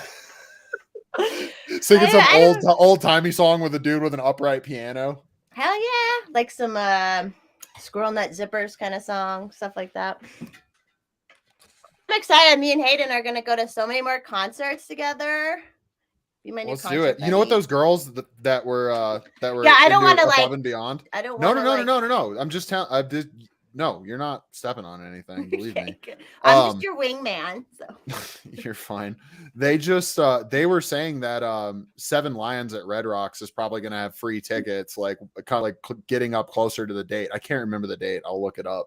Okay. But because they were like, yeah, just like there were free tickets to here. I was like, where? And they were like, oh, this Facebook group. And I was like, oh, okay. I'm not on Facebook, so you got to take care of that. Yeah, that's the thing. Facebook, were we talking about I think we were talking about this at the bar. Facebook is still kind of sick for the groups, and that's not really as well developed on other platforms yet. Maybe that's something we can try to focus on. Yeah, and your guys' thing is just like groups and group chats. Well, that's already part of the plan, is having like segmented communities, so that like you can, jump in and out of, like, so there's kind of a basis for that. And obviously the whole idea is like, you remember forums, like like back in like in the old days. That's how I got on the internet, was Craigslist forums, man. Best shit like ever. that. Yeah, we're trying to, part of it is like building a better like, decentralized Web3 version of like that kind of idea, and like that like level of segmentation. The problem is like, it's for me, for those things, for me, at least like when I need to find out like some car stuff on there, it's Google is a better instrument for finding the right info than like scrolling through like a 30-page thread, you know? Right. Yeah. Like that, like, dude, so much of your time is gone if you're just like, all right, I'm gonna read 30 pages of this shit. I think that's why I like Twitter, is because it kind of reminds me more of the forum setup, where it's just very, post. Like it's very. But like, people can't be long-winded. No, except you that- can- yeah, there's- characters. yeah. Yeah, it's Like not I like have the- more to say. Hello, have you guys seen me? Like I'm an idiot. I can't like put out that much information anyways. So it's great. No, for but I think me. I think that's Girls the talking about. that's the brilliance of Twitter, is being able to say like a lot with a little, but it's not like the norm. The thing is, like, even though you could do it, it's not like the norm is like, okay, here's a thread, like a 10 tweet thread, and then like mad people are responding with 10 tweet threads. Right. But that's like the old forums. Yeah. Like I don't know. Mine was always automotiveforums.com. That was the big one for me growing up. I've met some interesting characters on there, like the guy that created the game Age of Empires. He Oh, really? created it. Yes. Nice. Really? Yeah. And he was like, he doesn't work for the company, and it's sold off or whatever long time ago. But like, yeah, early 2000s, he was still like pretty involved, I think. That's cool. And that's the fun thing about the internet too, it's like social media. Like you just meet. Twitter especially has been really cool to me for meeting like random ass people who are like movers and shakers or whatever you want to say. Like that's been really cool about it. Because I'm such a we're all just like normal ass people. Like you can like talk to like not normal. Well, they're normal ass people too. That's but, the funny thing about Twitter, man. It just like, it's very easy for people, for somebody to just hit like on your tweet, or like better yet, actually like reply and like start a dialogue. After all this, after like, using it since like 2000, off and on since like 2009, 10-ish.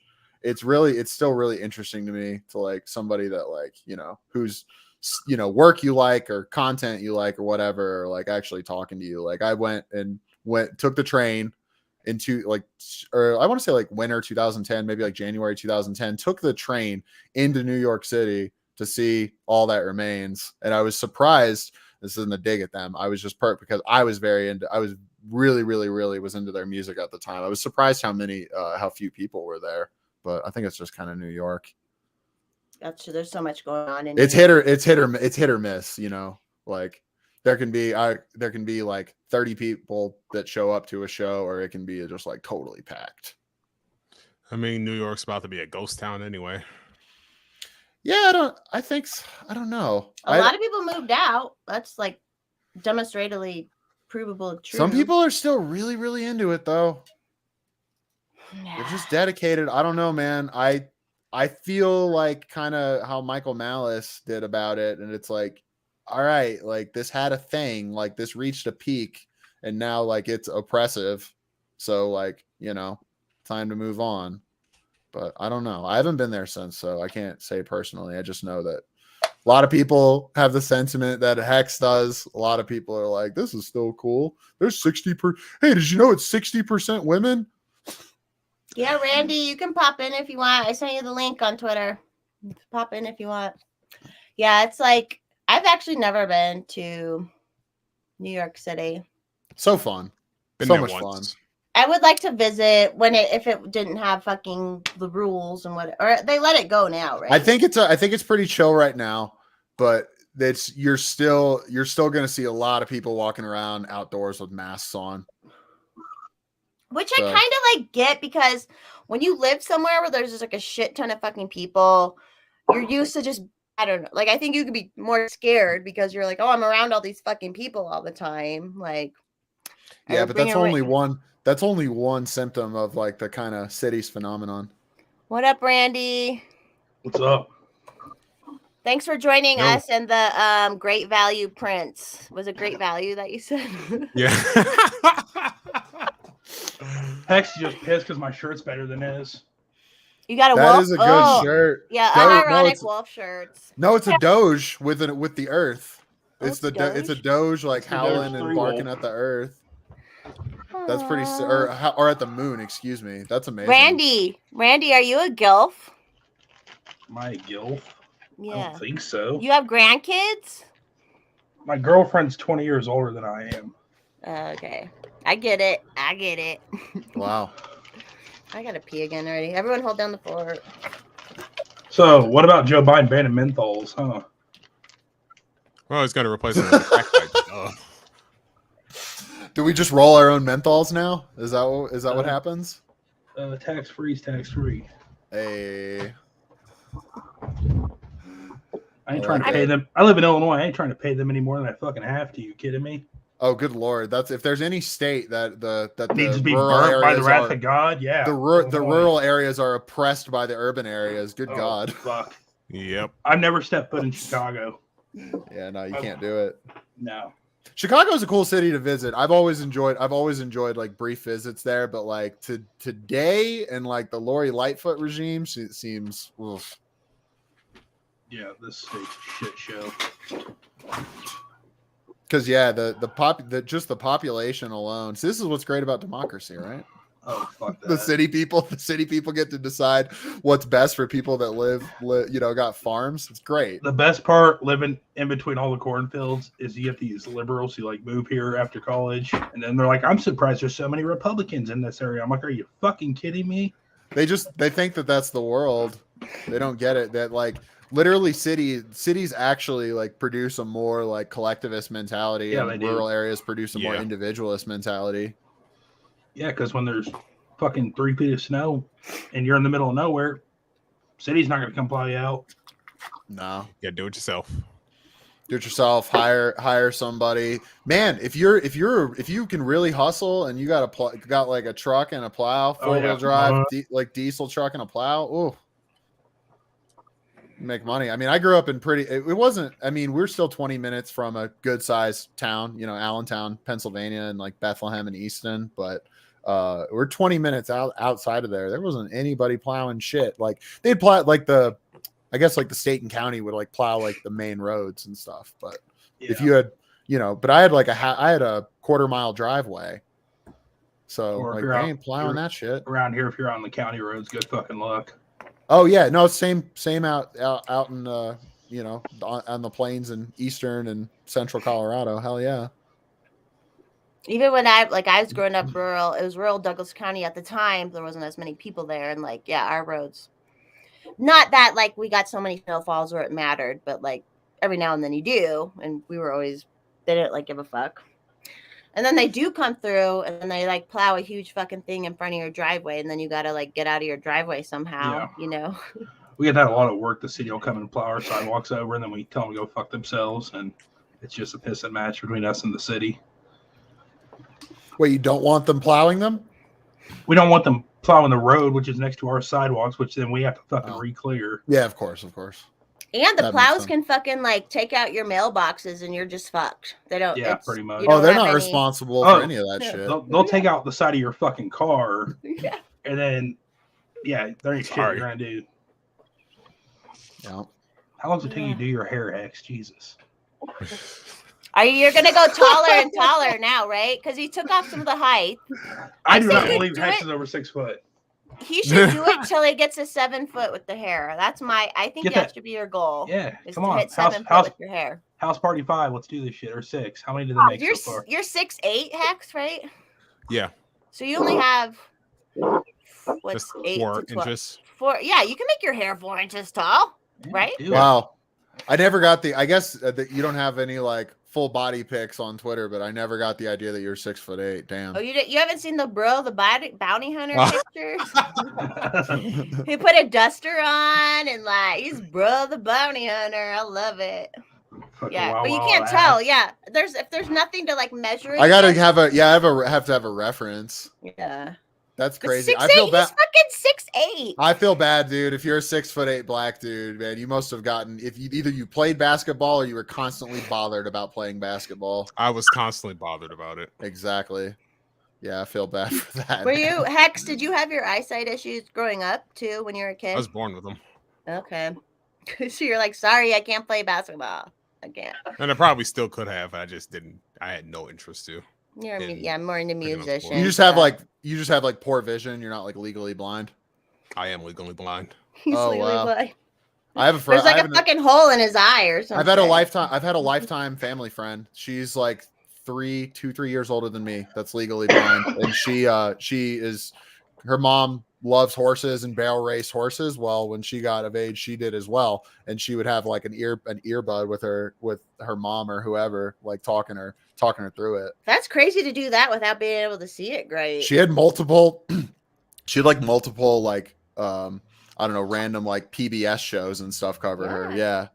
Yeah, pretty serious. Barrel racing is that's like crazy. So that would be interesting to like not because it's all about like, you know, you got to see where you're going so you can get around it. Like that'd be interesting with that. Yeah, so she can see like just kind of well enough, and then like she would get the she was able to like have a bug in her ear that like they could help her out a little bit, but like she's not. I mean, I've seen her compete a lot. She looks like as good as anyone else. And like half the time the horses know what they're kind of doing too a little bit. Yeah, you get a really good horse and they know what they're doing. I've seen some bad accidents with barrel because I grew up rural. I like rode other people's horses. I never had my own. But like I was always like, oh man, I would fucking love the barrel race, you know. But then I saw some accidents volunteering at the stock show, and I was like, I'm cool. Like I would maybe do it. But, like, the horses will like sometimes like it'll slip as it's going around. You know? Oh yeah, sure. And they'll fall on their leg and like break like their leg. Break their leg and then they fall on their horses. side. Anything with horses, you know. Yeah, it's always a risk. Hurt really fucking bad. Yeah. Maybe it's just because my like early influence in my life was always like engines and like anything that's got like an internal combustion motor. Like I never trusted horses, man. And I've been around them like my whole life, and I'm like, all right, but I don't trust this motherfucker. I get it. My whole goal moving back down to the forest house was the first thing because it was 10 acres with a barn and we didn't have any horses growing up, right? But luckily, like it worked out where like now as an adult, I'm like, thank God my parents never bought me a horse and I'd have to sell it at some point anyway, you know, like, and I got to ride everybody else's horses. But now I'm like, no, I think the first thing we're going to get set up for is cattle before horses. I'm like, I want cattle, you know, like that's more, once you start, what about chickens? Yeah, I'll probably set up chickens, but they're not my favorite. But yeah, I want eggs. I ate a lot. Yeah, I ate a lot of eggs. Sure. One more time. I feel like I should get chickens. Like we totally have the room for it. I've grown up my whole life with chickens at my neighbor's house, growing up with roosters, but like I just do not like chickens. It's a lot of work. There he is. And if you want to leave, you have to find someone to fucking take care of your chickens now. Like, come on, Wawa head, put the hat on. They ain't gonna fit over his headphones. He's got to put the headphones like back. Yeah. There we go. There we go. Oh, there we go. Look how sharp you look. Oh my God, I'm so jealous. Alice gets to meet him next week. Is he at 7? Is that a 7? Does that make him a 7-footer? Like I'm so excited because we don't get out that often. But like my kids are getting older, so my friends are just coming over later to hang out with the kids. And I'm like, oh my God, we get to go out and I get to meet a new friend. Yeah. I'm so excited. Like literally everyone I've met, I was telling Sarah, who was here last week, for 2 years, out of everyone I've met off of Twitter in person, I've only had one person that it was a problem. Everybody else has been so cool, super nice, like in my community now. And like, I love it. So I don't know. That's like I said, the silver lining of COVID. Yeah, meet people off the internet, especially if you guys have like similar hobbies and interests. It's usually a good time. That's what I was doing before COVID. I would meet people who had similar hobbies as me off of the internet. Similar hobbies, if you know what I mean. But then we'd make really good friends and then we're still friends with some of these people. Like it's just whatever. Like it just is what it is, you know. Yeah, I think I agree with you guys. I think chickens would be super annoying as much as I do like eating their eggs. Well, that's the one thing about like all these libertarians who like want to start homesteading and shit. It's like the minute you are homesteading certain like animals, unless you have a ranch hand or a really good house sitter, you're stuck. You can't fucking leave. You can't leave. You know, like you have to Right. take. It's a lot. It's a huge commitment when you start doing livestock and all this shit. Like you cannot go anywhere unless you have a ranch hand, and that's that's a whole nother level basically. So Yeah. And it's a lot of work. we love to travel. Like, I love to travel. It's a little bit harder with kids because you want to make it more kid friendly when you travel or whatever, but we got a You're dog. not going to the nudist resorts in like Cancun and Jamaica with the kids. Like when I was younger, I traveled cross country a few times, and then like I would just go on random like vacations and stuff.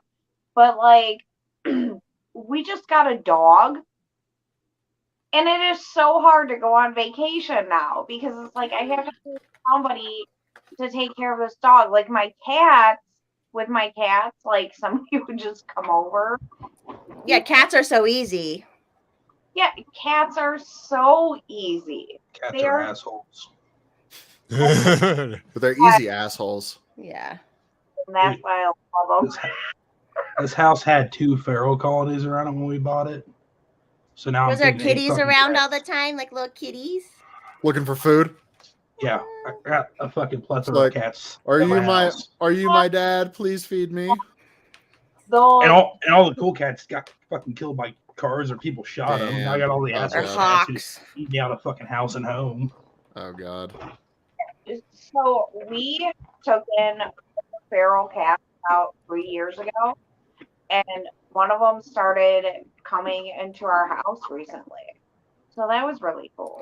Okay, Because this- see, I'm so fucking jealous because people are like, oh, I found a kitten. I'm like, I have never fucking found a kitten. Like, what the hell? Where do I find these kittens? And like around You my just- house, the hawks eat all the cats. So there's fucking no cats around here, like outdoor cats. It makes me so sad.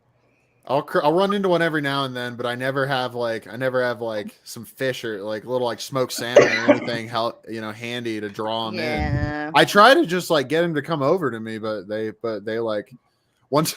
So I got a little bit of a mouse issue. So I'm getting like a live trap, and I put him out, and I'll like go walk a few blocks and like let him out. And I did the one time, and he started like hopping like down this fence, and I see like from across the alleyway this cat just like, and he like looks over, and I was like, oh shit, it's a kitty. And then he looked over at me, and he didn't look back at the mouse. I was like, no, you idiot! Look at the mouse! Look at the mouse!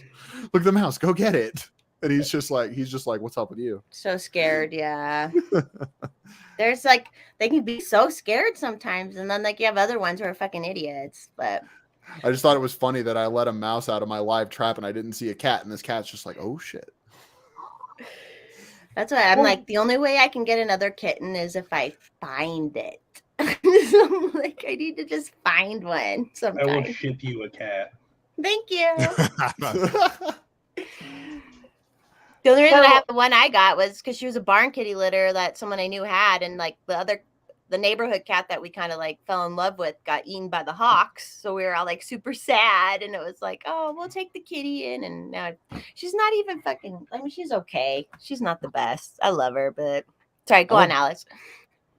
So in Ohio, we have a barn placement program for cats. Yeah, working cats. We do that out here too. So that's where I got my feral cats from. But somebody down the street from me is feeding my cats, and they're not coming back here. So now That's what happens. That's what happened. Yep. Like the cat that we kind of like took in, I was like, we know this is someone's fucking cat. Like we know it's someone's cat, right? And then finally we found out, and they're like, yeah, he's our cat. He was always an indoor outdoor cat, whatever. And then they had apparently gotten 2 big dogs. And so like I think he was kind of like he didn't like the energy at the house anymore, and then he would come to our house, and it was so chill, like, oh, he was the sweetest cat ever. It was so sad when he died. Like, oh, I still have his skull in my freezer. Okay. Wow. I need to bury. I was gonna process it and like do a whole art piece with it, but now it's been frozen for so long. I think it would be too brittle, so I just need to go bury it. But at the other house, but then I'm like torn because his family lives here, at the like in this neighborhood where the suburb house. I'm like, should I bury him here or should I want to take him down to the forest house because that's where we bury all the animals. Sorry, this is what I think about in my free time. I wanted to process his skull and put it under like one of those glass things and like put like flowers on it and stuff and like make it beautiful, but I didn't get around to it. This is wild. Thank God I found his skull too, because that was the only closure we had. Because it was like 6 days later after he went missing. It was like I took my dog, this dog Tanner, and I like put a bunch of the cat's fur under his nose, and I said, "Where's?" I knew at that point something had happened, and if it was an wild animal or whatever, and then like he literally led me right to the fucking skull. I was like, it was like this huge spiritual moment because I'm like, the dog fucking knew, you know, like, and it was just nice closure to know what happened because you know some freak could have picked him up and done weird shit, you know, like there's anything can fucking happen to a cat, right? So like knowing that a hawk ate it and I had the closure and it was he had enough fur on him on the skull, so I knew who he was. And I watched that fucking cat eat baby bunnies like every day. So I'm like, it was circle of life shit. Like I felt terrible. And he was 18 years old, which is really old for an indoor outdoor cat. So I had a cat like that. My first cat that I ever had lived to be like 20 years old, and it was an indoor outdoor cat. There's so much like I hate that I can't let mine out because they're so much healthier when they can go in and out and like eat mice, eat birds. Like everyone's out, oh, they're killing all the birds. I'm like, fuck off. No, they're not. Hawk fucking ate mine. So whatever. Like, and I'm like, they're so much healthier, and there is almost that like, is their life, even if their life is technically a little shorter, maybe, but was it better? You know, like some cats are just meant to be inside, like or outside too, like so it goes both ways. Yeah, like, he was like, you couldn't tell him what to fucking do. He just came and went whenever he want. Like that would like jump up the doors trying to get back outside. It was miserable if you kept it inside. So yeah, I mean, it's kind of a quantity, and it's good for their like instincts to be able to like hunt and like, you know, just like this guy, he was a fucking slut. He was like, we found out later on, he was like friends with fucking everyone in the neighborhood too. And I was like, this fucking slut ass cat. Like the kids down the street were like, oh yeah, we named him something. Like he had a whole nother name. And like, you thought he was loyal to you. Yeah, right. I knew he wasn't because we found his original owners. And then when he passed away, I wrote them a really nice note. And I said, thank you for like letting him just live his life. Because that's what he just fucking did, you know. And he was so sweet though. He would like lay on you. Like my cat's not very snuggly. This cat would like snuggle with you. So I'm always trying to find another cat. Fuck this bitch I have now. So whatever. Sorry, the cat talk just went off the rails. Yeah, I have 5 cats, and most of them are in love with my daughter. Like, just love her. Just snuggle with her.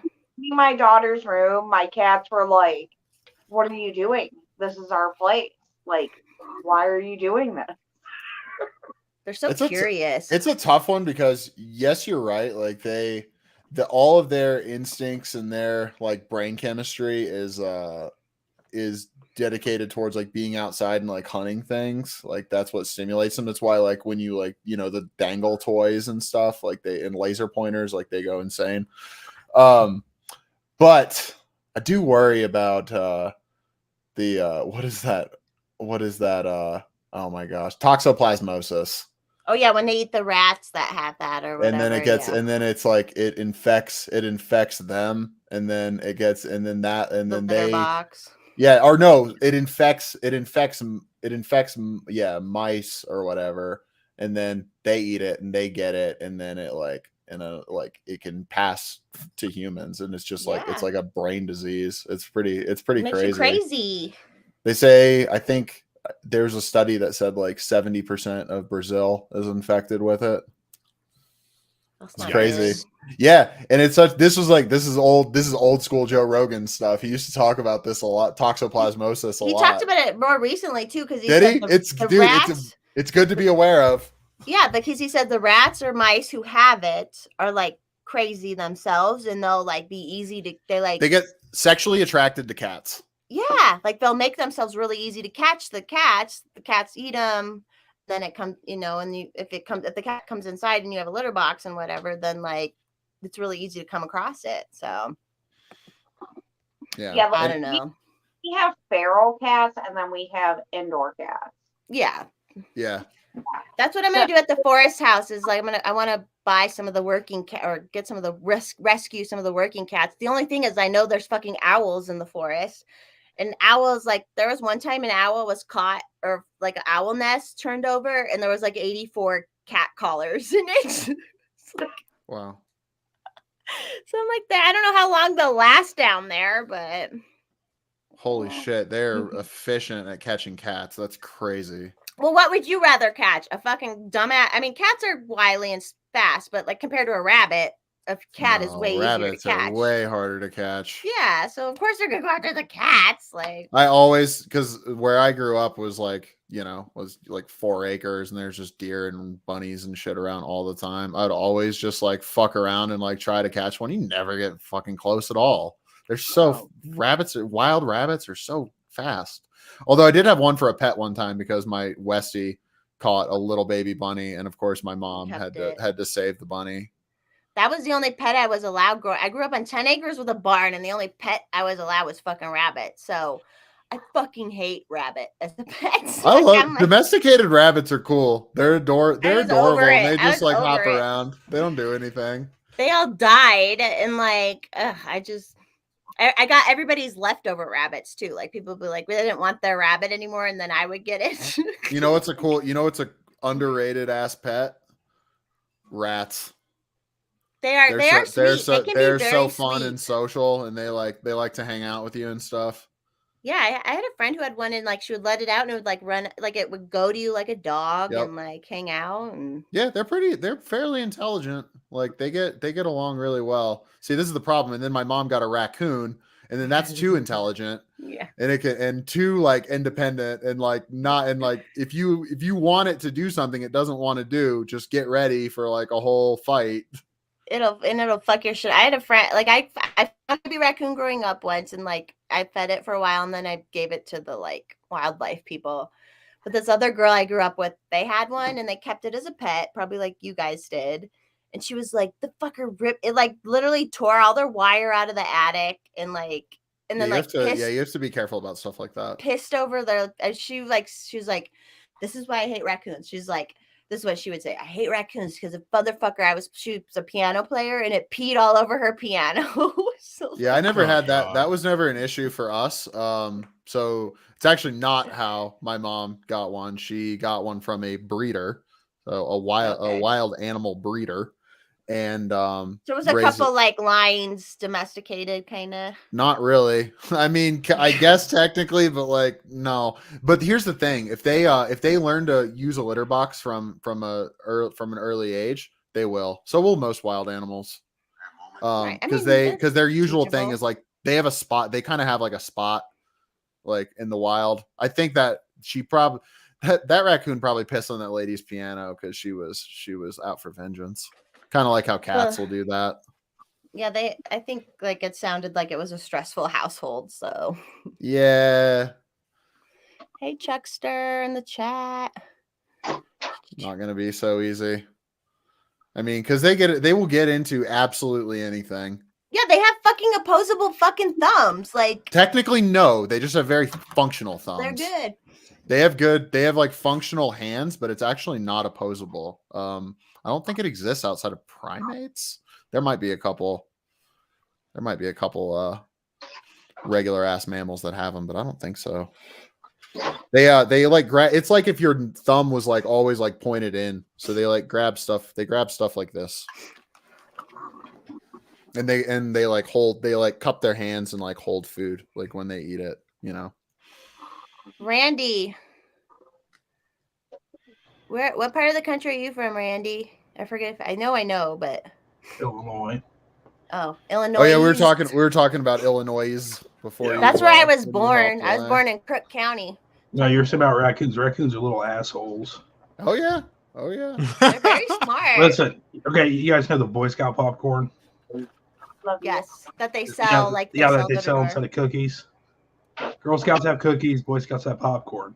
Right. So we had Cookies are so much better. yeah, it is. Popcorn's not that great, but we had a tin of it at our camp when I was in Boy Scouts, and we heard some noises and we look at our tent, and a raccoon popped that fucking lid off and started eating out of it. Hell yeah. Oh my god. Yeah. Do I hear a funny story about raccoons? So we used to go to Bible camp in Wisconsin, and we would say like the Bible camp had these like cabins, they're kind of cabins, but very like rustic. We would always bring snacks, and like my mother like beat the shit out of me. Might not beat the shit, but she was like, "Why are you guys ripping into the snacks, making a mess?" And we're like, we're not. And then finally, like one time we were going back, and there was a fucking raccoon coming out of the cabin. It was like, you beat our asses over the fucking raccoon. It was the raccoon doing the shit, not us. Fuckers. They're so incredibly efficient at at problem solving. It's amazing. There's a really good video on YouTube. It's got like a few million views of somebody made like a little rig that had different kinds of like locks and like door hinge mechanisms on it, and the raccoon had to like get through each one to like get a treat, and there was like a bunch of treats at the end, and they took some in the locks, though, like mechanisms got more and more technical, and it took them a little while to figure out the last one, but they will not quit. They will just sit there and be like, well, this is my purpose, I'm fucking figuring out this thing. I mean, I've seen a video on Twitter. No, I seen a video on Twitter where it was a raccoon went to a dumpster to get some food, got stuck. There was like a wooden plank in there. I've seen that. It literally moved the plank so it could get out, and I was like, "Holy shit, dude!" Yeah, the dude just like put it through a 2x4 in there, and he was just like, whoop, whoop, whoop, whoop. Yeah, they're incredible. Do you guys want to hear a funny story about white girl moving to Cleveland and raccoons? Yeah, That seems to be the thing. So, like, where I grew up, like, raccoons were a total nuisance, and we would just call them coons. Oh, here we go. I know where this is going. Of course. You know, it would just be like, get that coon out of here, like, get rid of those coons. This is gonna show up on Twitter out of context. It's okay on Liberty Sorry, Twitter. go ahead. Olivia called herself a coon. Like, that's great. It's fine. That's all good. Yeah, there's a bunch of the black Twitter folks that joke about it a lot. But okay, so what happened, Alice? When my husband grew up in Cleveland. I did not. I grew up in the suburbs. So we moved to Cleveland together, and the raccoons kept getting into our garbage and stuff. And I would be yelling at my husband, like, get rid of them coons! Oh god, that's hilarious. That's wonderful.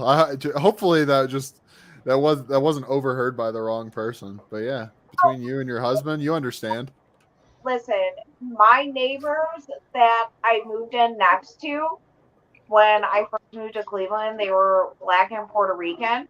And now I'm like best friends with one of their daughters. But yeah, like my husband was like, you can't say it that way. You got to say the whole thing. You got to go raccoons. That's so crazy. Well, I mean, Hex was called that like a bunch of times over the last, like, when he posted that thing. So, Oh yeah. Not so amazing, Lucas. yeah. Oh, he called him a Sambo. I had to fucking look that shit up. I was like, what the fuck is a Sambo? And then I was like, oh yeah, I've heard of that before. Like Amazing Lucas, he used to be funny. Like he would just, I mean, that's how I came across him. Like he would just make little funny videos about leftist people. And then it was during the Black Lives Matter riots when I kind of started to be like, okay, dude, like, because he was like saying that, I don't know if you guys heard about it, but there was a cop that was shot, David Dorn. Yeah, David Dorn. Yeah. During that, and like, listen, like, I'm not all for cops and all this other stuff, but Well, like, he was private security at that point, wasn't he? Just on it. Yeah, I think he was a Yeah. retired cop. Yeah. Doing private security at the time of his death. We have cops that are friends. Like, we have, cops in Cleveland that are our friends. And he put out a video saying that dude deserved it, I guess. He did it private.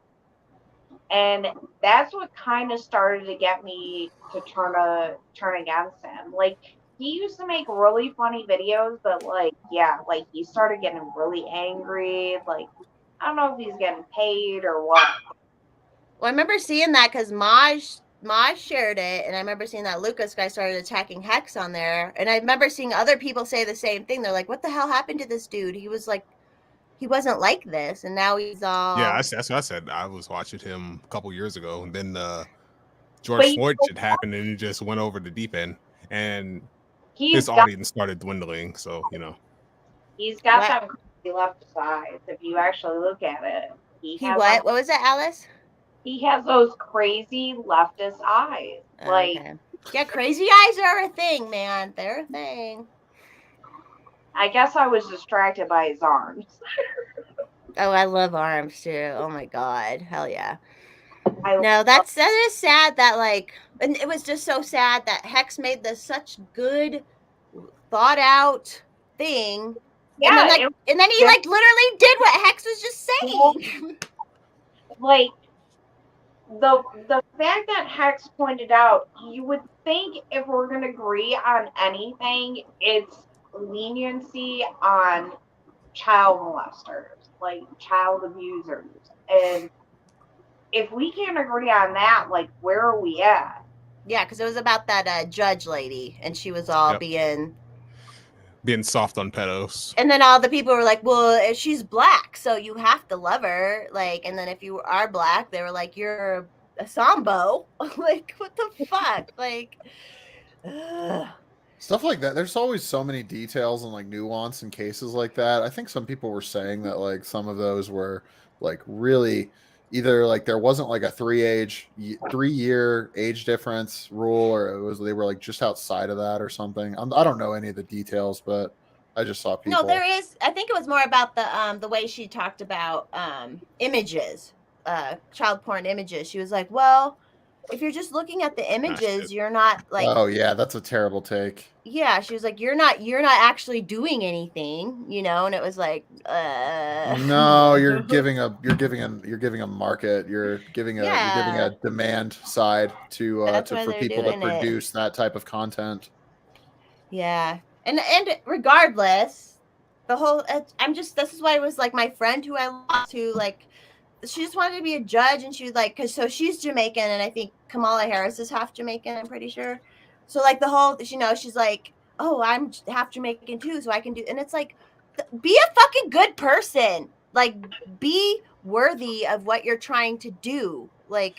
People just have all kinds of cognitive dissonance. I mean, you were talking about she's a constitutional lawyer. I remember way back when we had a constitutional lawyer for president, and then he, enacted a law that said you could indefinitely detain people suspected of certain crimes, American citizens, and then also did a drone strike on an American citizen in Yemen. So yeah. I pointed him out too. I was like, yeah, people still make excuses for Obama despite all the fucked up shit he was involved in. I know. I was pretty. I got to tell you, man, when he came and visited the White House, they were like, okay, Joe doesn't have any pop. We got to get Barack back in there.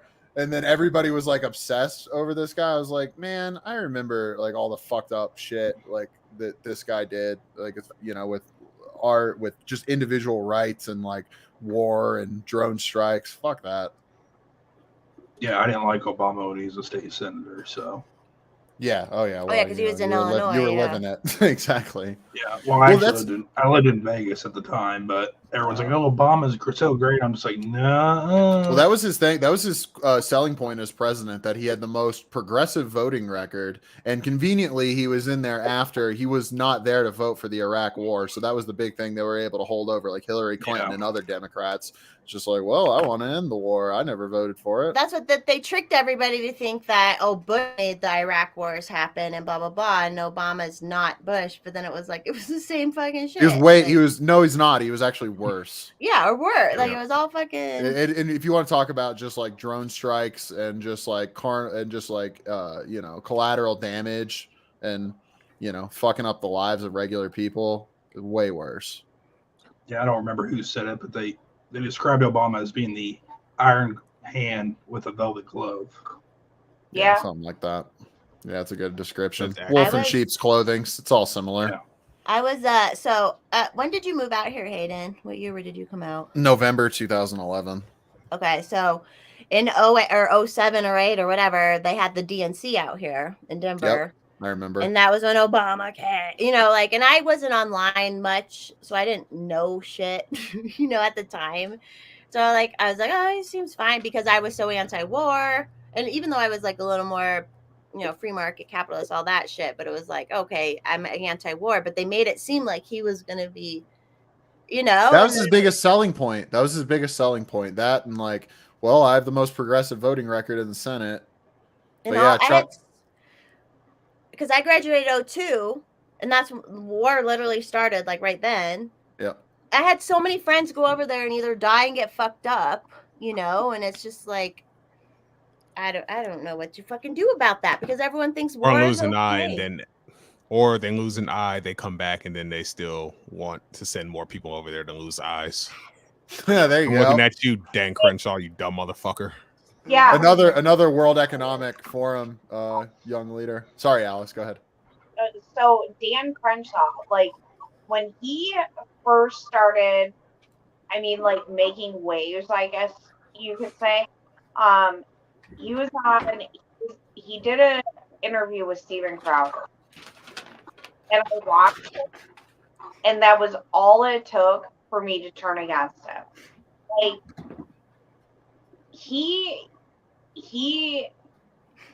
the stuff that dude promotes is disgusting. Like in the interview with Steven Crowder, I remember him talking about it was like Social Security, but like just different. I don't know how else to explain it. Like Sorry, finish. no, that's kind of all I had to say. Oh, sorry. I feel like there's something with like some difference between like the like phone mic that I think it's like it more like heavily like mute you. So Yeah, it's when hard. you talk, it blocks it out on her end, or like It's hard enough as it is, so I'm trying hard to not talk over you. But fucking mansplainer. You're just a mansplainer. I know. Hayden. No, I just felt like what he was trying to introduce was just a different type of security in a way. I remember what I was thinking of. It's like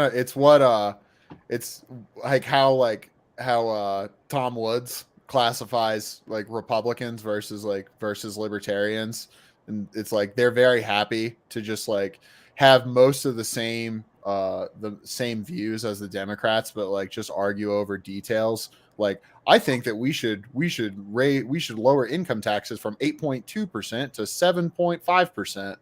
And we're sitting over here like we got, types like Thomas Massie, who's a Republican, but like very much like liberty oriented, who's like, yeah, I'm just writing these 1-page bills that just say the Department of Education. Yep, exactly. Yeah. And Yeah, that's the kind of shit we need to be focusing on. The kind of shit we need to be doing is just being bold and taking bold stances like that, and just pointing out that this is all insane. And not letting them like cut it. Like if they call you a racist for how you're talking, be like, no, fuck you. I'm not a fucking race. Like that's what's been. You just the problem. don't even give it that amount of energy. Yeah, you don't even fucking let it. It doesn't even matter. It doesn't matter. Just don't even acknowledge that they said it. Yeah, because that's it been doesn't the problem. matter. They're like, say, well, I can't say that because they'll say I'm racist. I was like, fuck them. Like, who goes?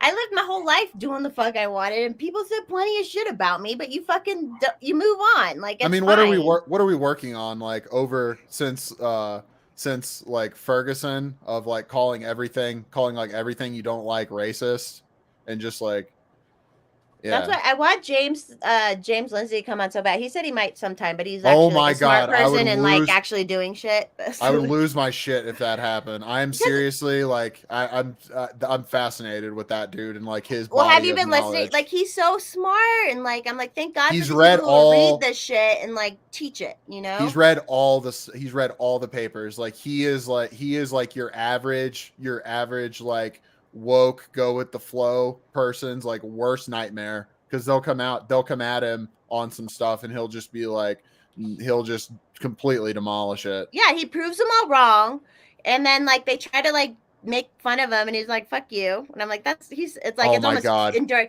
So when he was on Rogan, he was he explained the CRT stuff and stuff, but then he said at one point, he said they will call everything racist until they control it. Like that's the whole fucking thing. And what happened to Joe Rogan right after that? It was the whole N-word shit. Like literally Called happened it. right after that. Oh, And he I'm said like, nigger. yeah. He said the N-word like a bunch of times, and they were trying to make it a whole thing. And like thankfully Joe just pushed forward, whatever. And like, but it was funny because James had just been on saying they will, if they want to control something, they call it racist until you back off, and then they control it. Like that's the whole fucking thing. An interesting one for me is like he's like opened my mind up to like how many like how the different ways that like neo-Marxism it manifests itself. And I will talk, and like when I hear somebody that is like really classifies the world, has this worldview of like oppressors versus like oppressed versus oppressors, and like we need to create equity to right these wrong. I just immediately am like, yes, this person is a Marxist, and I'll describe him as that, and then people will be like, well, what exactly do you mean by Marxist? Because a lot of people get this wrong, and it's just like, motherfucker, I know you're already talking about Jordan Peterson and James Lindsay, and they've semantics. so thoroughly demolished this thing that it's that I'm not even gonna acknowledge you. No, because it's like the way because I will be honest, like before the last couple years, people would say commie and all this shit, but I never really understood what it meant. And then like to hear him how he teaches it, which he's so easy to listen to because he's like a normal fucking dude. That's what I'm glad I never fucking paid for school, because I would rather learn from people like that, and now I'm like, oh, I see this and I understand it, and like he's so brilliant about it. And the fact that he got like the fake paper in with the that was what propelled him to fame, and that stuff Yeah. was amazing. Like I remember the very it was first like dog Rogan sex podcast, or something, right? the very first Rogan podcast They had that something he to do with did Hitler with too.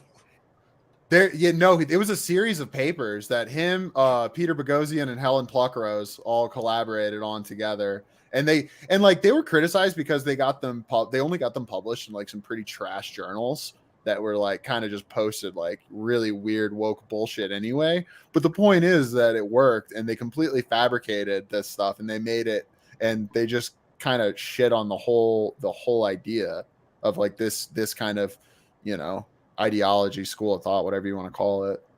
Alice, do you follow James Lindsay? You know who he is on Twitter? Yeah, I Yes. And so I He don't know if goes- you knew, but like a while ago, what kind of got him obsessed with all this stuff is he wrote some fake articles basically and got it like peer reviewed, and they put it in the actual like, but it may have not been the best things. They were academic journals. Yeah, he Yeah. proved It's not that like it's all tabloids. bullshit, basically. Yeah. So like I have to be honest. Like my parent, like my dad especially, was very like he could be very political and very into socialism. Like, oh my god, I almost said socialism, but like culture and social stuff and stuff like that. And like, I don't know, like I was kind of on Facebook, and I was very upset with the Libertarian Party. I didn't like As it should be. I didn't like the stuff they were saying during the BLM riots. Like, I was very upset about it. And I kind of started like as a mom and a wife and a homeschooler, like I started gravitating towards conservatism. Like I really, really did. But then like more and more of me was like, I don't align with all of this. So like Already. when it was probably just the past year that I started coming across more libertarians like you and Hex and even people like Dave Smith. To me, up until like a year and a half ago, was a dude that just used to be on Red Eye. Like, I don't know if you guys are familiar with that show. I used to watch back before I moved here. I used to watch the original Gutfeld Red Eye with Andy Levy. Yeah, so like I had no idea what was going on in like the liberty movement, I guess you could say. And like I was kind of gravitating towards conservatism, which is weird for me because growing up I kind of rebelled against conservatism. But yeah, like I mean, like I met Candace Owens and Charlie Kirk. They're interesting. I enjoy some of their For sure, but some of their stuff. I met them kind of earlier on, and I found them very interesting. When I went to one of their events, um, I thought Candace Owens was very down to earth. I thought she was very good at connecting with people on a level that they could understand. You know, she talked about she was having a breakout on her face and she went to the doctor and it's like thousands of dollars just to like have somebody look at your face. Yep. But I just thought she was very, very good at trying to connect with people. But now I'm like, I don't know. I think TP USA and Candace Owens and Charlie Kirk have definitely gone away that Yeah. They're grifting. They yeah, it just if you follow them for a while, they have like some pretty base takes on a lot of stuff, but when you follow like and you know, some of them for a while, you realize like they're definitely like more like conservative than like liberty minded. Like they're very like kind of have like social conservative views. Like they were like I think I loved this shoe on head video of her talking about Harry Styles and that Vogue cover with him in a dress in like a big like ballroom dress. And because Abby Shapiro and Candace Owens both did videos where they were like, no, this is wrong. Men cannot wear dresses. This is not, we should not be celebrated. And like, so, okay, if you want to say like it's weird that like this is celebrated, we shouldn't, okay, but like actually like it's within your First Amendment right to go outside and wear a dress. Like, and I think what people have like failed to do is like when I grew up with like Culture Club and Prince and Elton John, like they all dressed weird.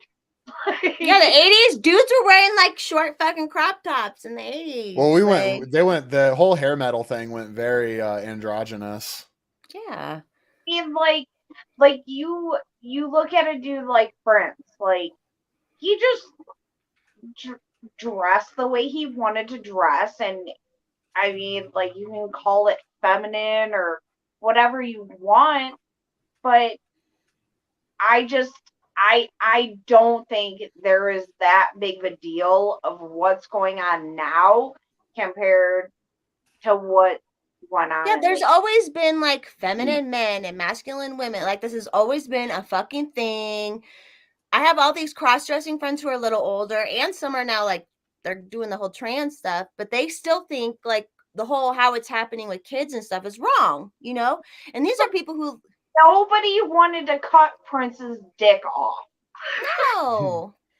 That's the thing. And they weren't trying to get to them. So like these are guys who grew up and they were like, it wasn't accepted as much back then at all, you know, like they actually went through the bullshit, you know, and like being actually discriminated against or what thought it was weird, or like half of them are straight men with families that just like dressing as a woman going out. And I'm like, and who the fuck cares? Like, that's the whole thing that makes me so mad with the kids shit. Like the young with all the surgeries and shit. It's like what the fuck? Like it's so weird. Yeah, if we're not gonna let children tattoo themselves. Sorry, go ahead. Like I started watching that. I don't know if you guys have ever seen it, but it's like I Am Jazz show. Oh, it was like a trans kid or something, right?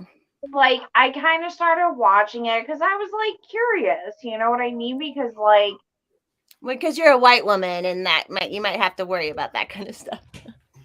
Just kidding. I'm just kidding. Curious. So like I watched the show, like, and then I kept watching it and I'm like, you know what? This is actually kind of fucking weird.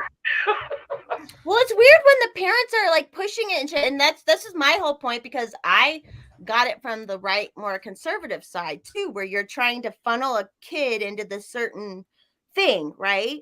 And now it's like this, like on the left, it's this whole thing. They're like, because I used to get made fun of for having small boobs in middle school and shit. Like, and luckily it didn't affect me. And like, but you see all the women who get fake boobs and shit. Like that shit affects people, right? And now they're telling kids, and now these kids under 18 are having their fucking boobs cut off and stuff. And I'm like, this only benefits fucking plastic surgery and medicine. Like, it's so bizarre to me that we're like doing this, to kids. So weird. Like that jazz kid. She will never be able to have like sexual excitement. Like, right. They fuck all that shit up. Like, I mean, can you imagine if someone took my orgasm from me, I would be, well, she may not have even ever fucking known it, but like, fuck. Yeah. What the fuck? Yeah. Like, that is so freaking wrong. Like, she'll never be able to have kids. Those choices are all already made for her. Like, I look at my kids. So if my kids came home at 18 years old, say on my kid's 18th birthday, they came home and they're like, I want to get married. I'm like, I would be like, you should think about that. Like, it's a really big decision. Like, you should think about that, right? But yet, if my kids come home and say, I want to cut my boobs off or cut my willy off, that's totally acceptable. How is that acceptable? Like, I want my kids to love themselves and their body for the way that it is.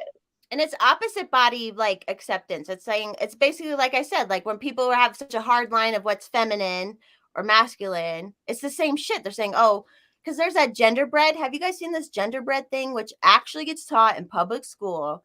It's this genderbread, and it's like, it'll talk about secondary sex characteristics, which is like hair, boobs, whatever. And then like say, well, if you're more hairy, maybe you're more of a boy. And it's like, they're fucking Italian or whatever. Like, like, why are we putting this in their heads? It's so bizarre to me, but I get upset because I know it's the whole Marxism shit too, or Maoism, whatever. But like, all these teachers abuse themselves, and now they're like, They even, like, it is even brought up in the Communist Manifesto about all of this sexuality stuff. Yeah.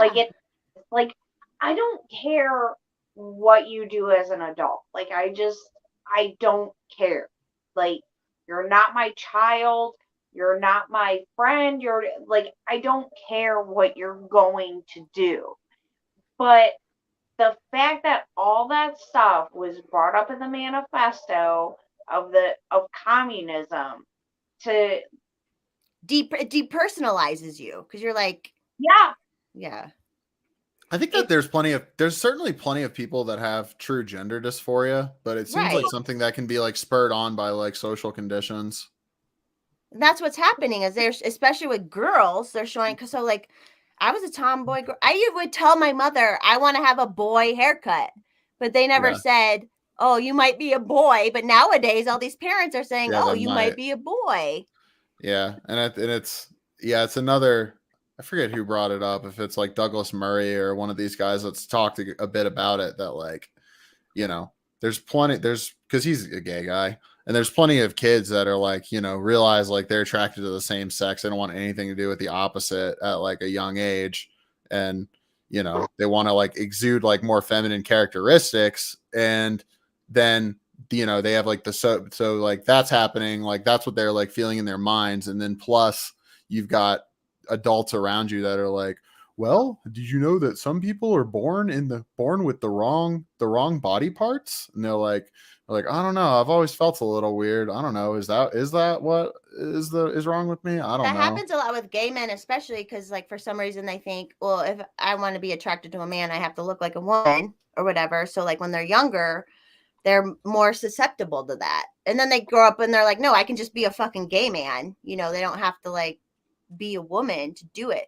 And the internet has definitely fucking fucked people up. I know for sure, because women would get so much attention with selfies, and then that's just like, like all this femboy shit. I don't know. I don't judge any of it. I'm friends, like, even before all this woke shit, I had a huge group of like trans and cross-dressing friends that have always been my friends because they're just my fucking friend. And most of them are like middle-aged men, which I get along with middle-aged men really well. So like, I don't know. Yeah. It's so, and they all think it's weird. Like my best friend is he's a cross-dresser.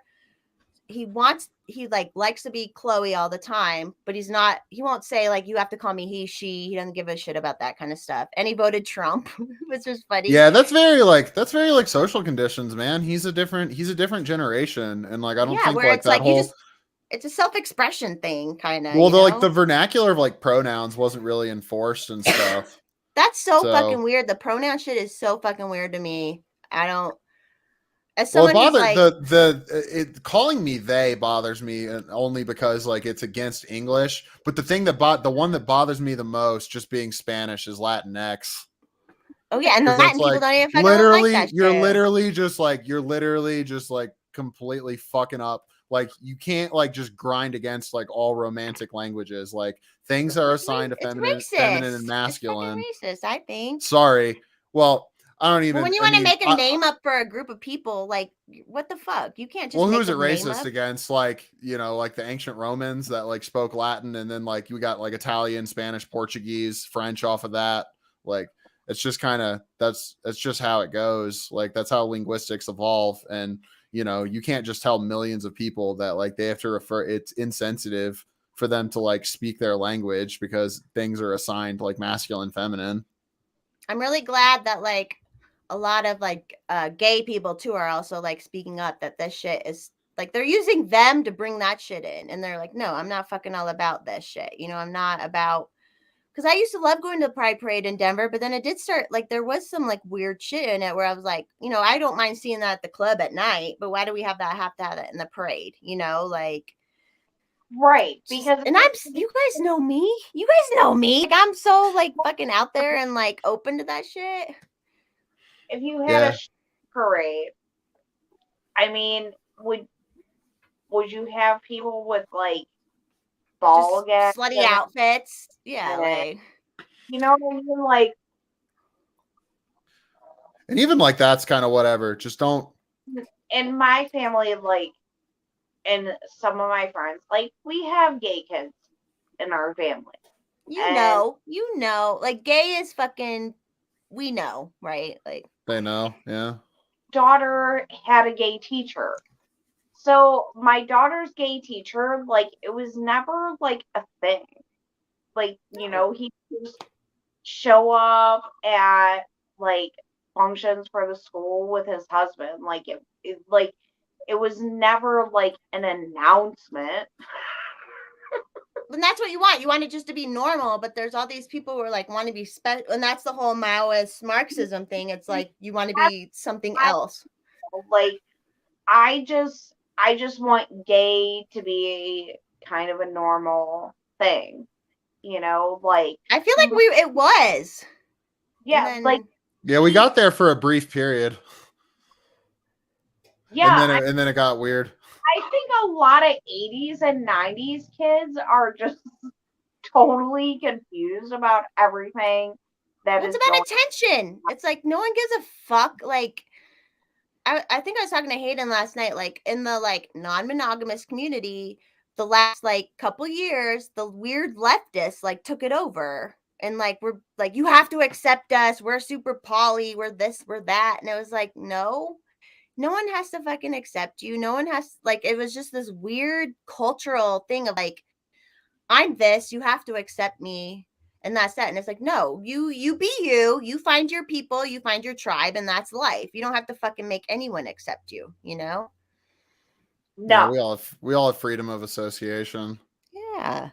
So like I have friends that participate in open relationships. Swingers. Like, I mean, I'm not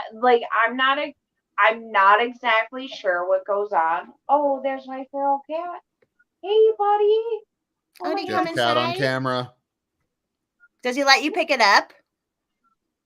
No, but like it's so crazy because this cat attacked my face when we first got him. Totally my fault. Got into the cage, didn't think they were there. But he attacked my face, and now he's like an indoor cat. It's so Aw, wild. they know they're smart. Go Yeah. on with your comment, but yeah, Carpenter, the upside down pineapple. Sorry, go on. He like jumped up in bed with me and stuff. But anyways, back to like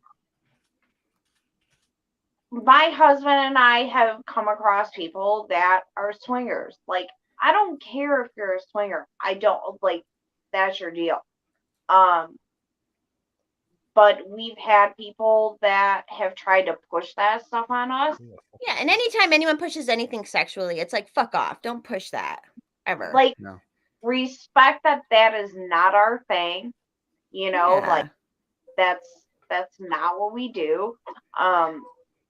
But like we've had friends that are swingers that like they're just like they respect our marriage and they're just like, you know, It is what it is. It's not their whole fucking like that's what I noticed in the community. Is some people will make it their whole fucking life or whatever, and it's like, no, you can't fucking like do that. Like it's just a thing, or like a. I always liked it because people have house parties and theme parties and like a way to meet adults. Like literally for 10 years, I've been more. It's not even been sexual most of the time. It's just been making friends, you know, like it's not even about that. And then you see people who are pushy like that, and you're like, what the like I lucked out in life where I never had a man be weird about pushing me into shit. You know what I mean? So like when people are pushy about anything sexual, I'm just like, fuck off. Like fuck. Yeah, that's annoying. Especially with kids and their fucking gender. Like just fuck off. Why are you putting that in people's heads? Yes, like I don't understand how like we can look at kids, like we can look at young women getting their boobs chopped off and like As someone who always wanted boobs, I'm like, what the fuck are you doing? What are you doing? Like it's so crazy to me. I'm like, what are you doing? like You had beautiful 34 double Ds. And you just threw them in the trash. like I just like I wasn't like a lot of my friends like they would be like, oh my god, I can't wait to have babies and blah blah blah, and like I wasn't really like that.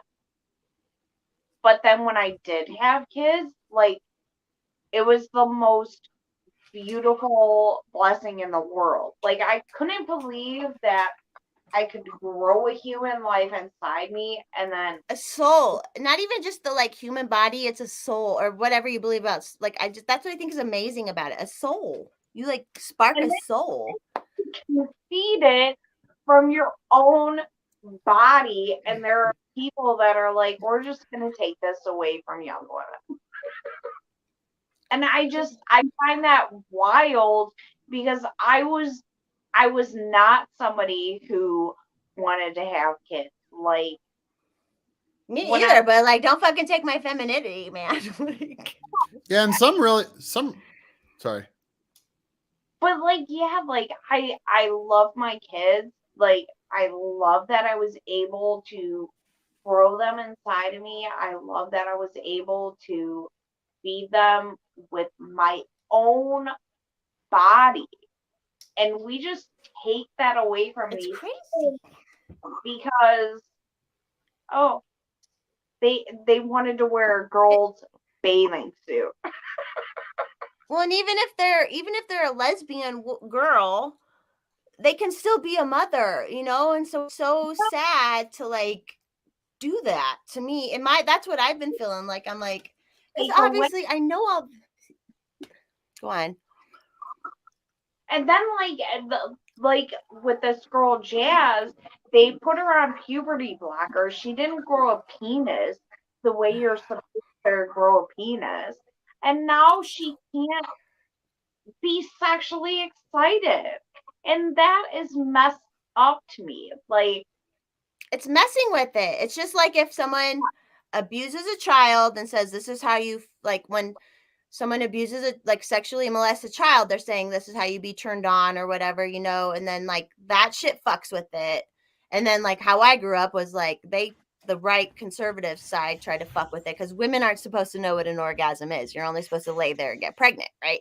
So it just makes me so mad how much they fuck with it. I'm like, stop, like stop fucking with these kids. That's what's, and you know, like these, it wouldn't be in these kids' heads. I never fucking thought about this shit.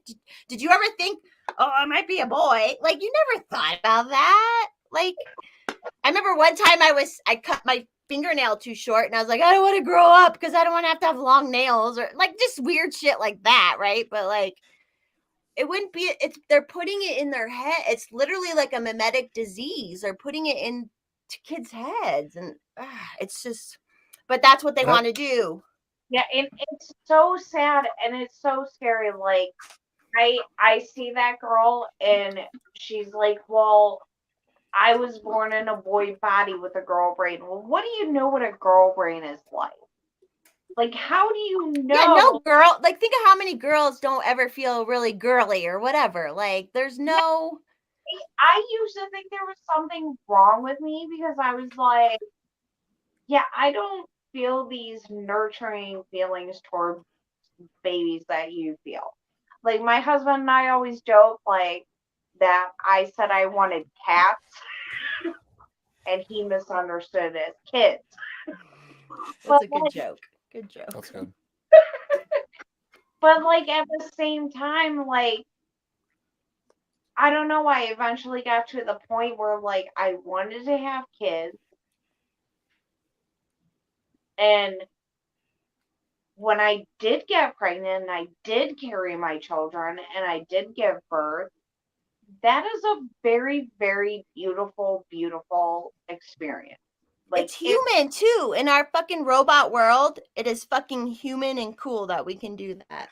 Well, what about the conditioning that that a lot of like, you know, younger women are into now, that, and I mean of all kinds of ages now, but are like, you know what, yeah, I'm gonna be real focused on my career when I'm younger because I'm making money and I'm doing this and that, and then you know, I'll have like kids in my 30s. Like I'll find a guy eventually, and then like start having kids in my 30s. You know, and then like they find out it's not so, and it's not. It's not so easy for, you know, high paying career, you know, oriented women to like find guys that they respect and that they like. B, it's your biology is just against you at that point, you know? Yeah, no, it's sad. Like I understand that a little bit because I'm an older millennial and I moved out because I had to get the fuck away from my parents. But there was that part of me where I'm like, I'm a strong, independent woman. You know, I wasn't trying to be a career person. It was black woman. I'm a strong, independent black man. I'm a strong, independent black man. Okay. Yeah, excuse you, Hex. Please. No, but I can pronouns see for like, Forest Mommy. Where they tell people this, and it's like it doesn't have to be either or. It doesn't have to. You can work. That's what makes me so sad is they tell people it's either or, blah blah blah, and it's like you can design your life and you can design your life how you fucking want it, you know, like. And they've told all these women that like they have to either have a career or have kids, and it's like, no, like and you know who I blame? Do you know who I blame, Hayden? I think it's the boomer women. So all the boomer women in the 90s were like getting that, like, oh, I'm going to go back to school and get a job. And like they had their rich boomer men pay for their, and that's why college got so fucking expensive, because all these women were going back to school. And then they were like, it was interesting to me. So my sisters are a lot older than me. And so they only saw my mother as like not working and as a mom, like a stay-at-home mom and all that. When I came along, my mom went back to work when I was probably in like 4th grade. So then I was like, oh, women work. That's normal, whatever. Like that's, and everyone should obviously put forth. But it was like, it's just interesting how like you see the differences of like even just that generation. Because my siblings are Gen X, where I'm millennial. And I always talk about that with my mother. I'm like, my sisters went and they got like dependent on men right away and had kids, which is fine. That's what they want to do, is fine. But and then when my my upbringing, I was like, oh, I need to go work. I need to go work because my mother was working at that time. So I don't know. It's just interesting how like life is interesting. Sorry, I'm a little. We've been on over 50 years. Mommy. What? What? I thought What'd you say? Mommy. I think she said she loves you. I love you too. No, what do you did you know that there are some big companies that are offering women to the benefit of freezing their eggs as like an employment benefit? What? Yeah. Just fucking have the kids and have a babysitter. Like, what the fuck is wrong? You're helping you. I don't get that shit. Like, I don't. But if anybody's listening wait a and second, they want to wait a buy sec- my wait a eggs, they second, can buy though. my eggs.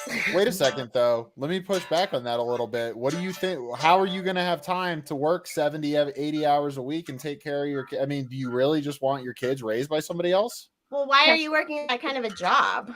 Because that's what it said. That's the kind of thing it takes. Because you're keep up with the Joneses person, like, and you need to to buy be- a big no, house to and be have like- a bunch of cars. to be like a C-suite executive to like compete to like they always talk about like we don't have enough with like Fortune 500 CEOs are mostly men, like why is this? And it's like, well, that's the kind of commitment that it takes and like level of conscientiousness that it takes. Okay, so can I I'd much answer? rather like Yeah, answer of course. it.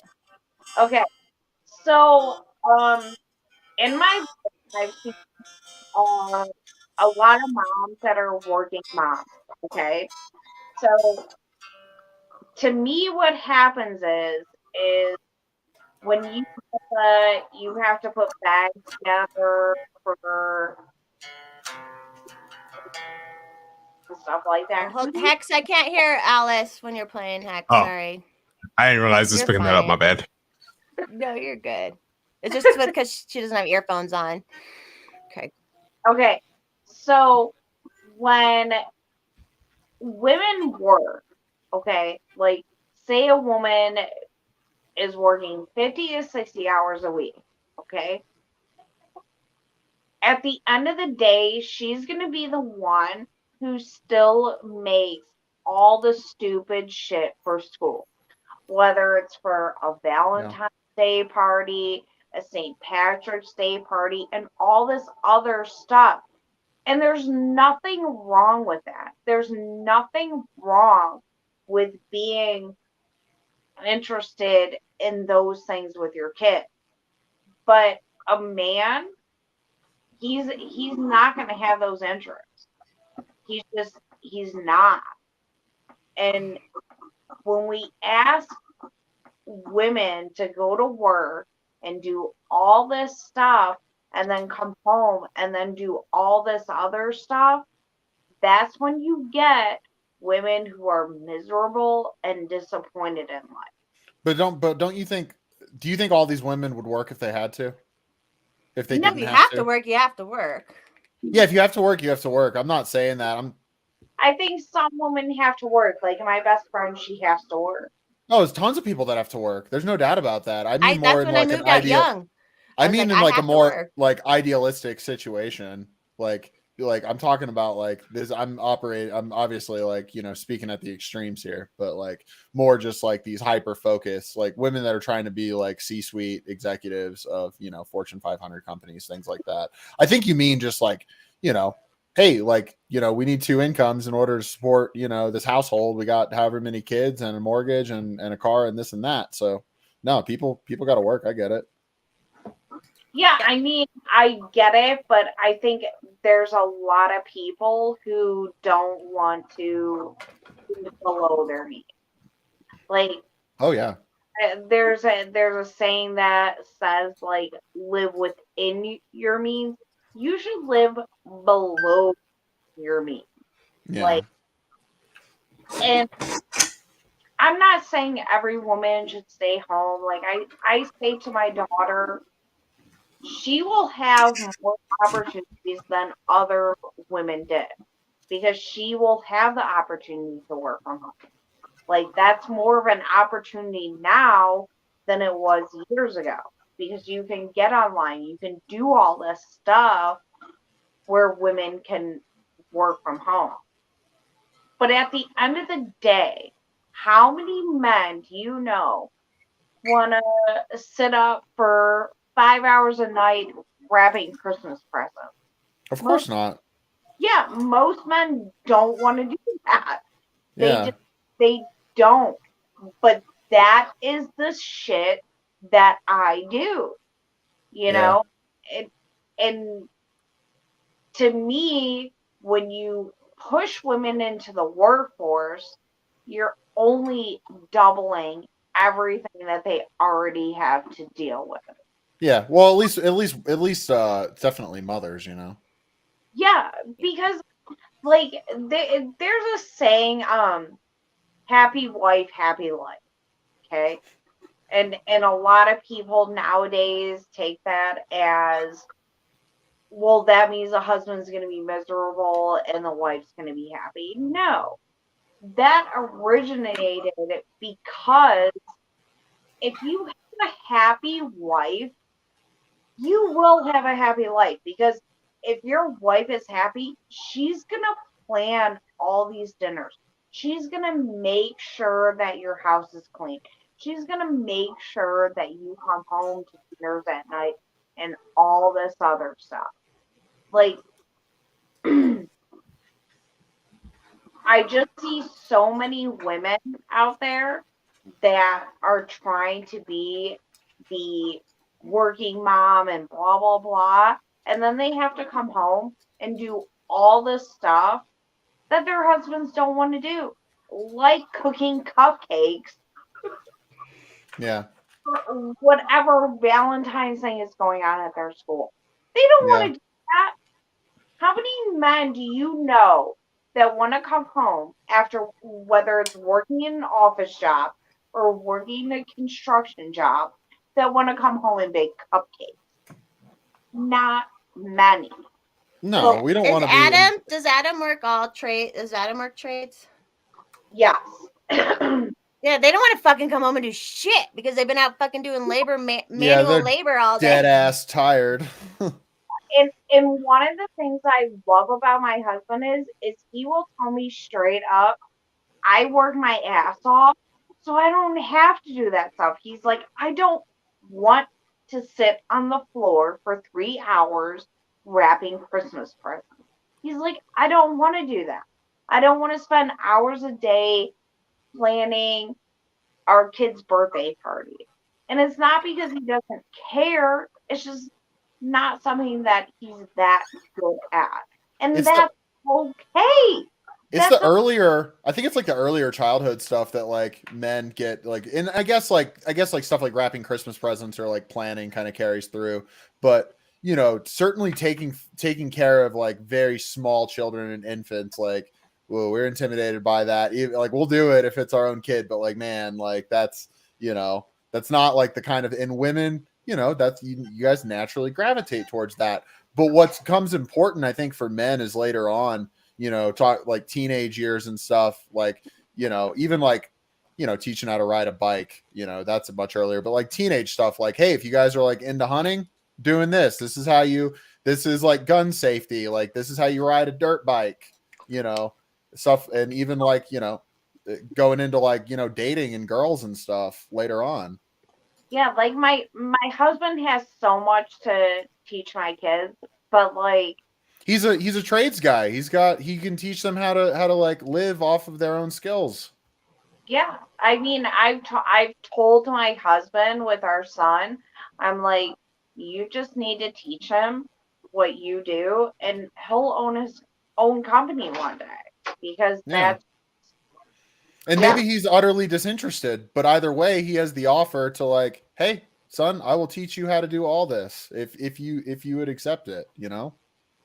yeah, you know, And maybe that's what y'all do want him to do. I ain't speaking for you, but just saying in general.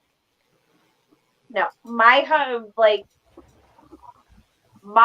as much as he works, like he's the type of guy that will come home and spend time with his kids, and like even with me being a And he stay-at-home, told you to follow for us, mommy. So he's a cool dude.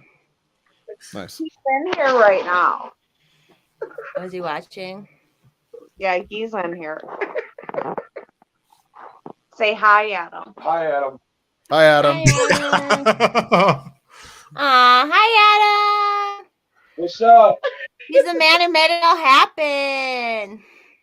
Nice. I love it. And I like that we're having like real conversations. It's great. I'm just particularly interested in this kind of stuff lately because I felt like I kind of, you know, neglected it for too much of my adult life. We were talking about because your parents were both pilots, right? So they were Yeah, gone. they were gone never a they were lot? never like together though. Really, yeah. But yes, and actually, my mom's current then my current stepdad, my mom's husband now is a pilot. They met when they were both instructors.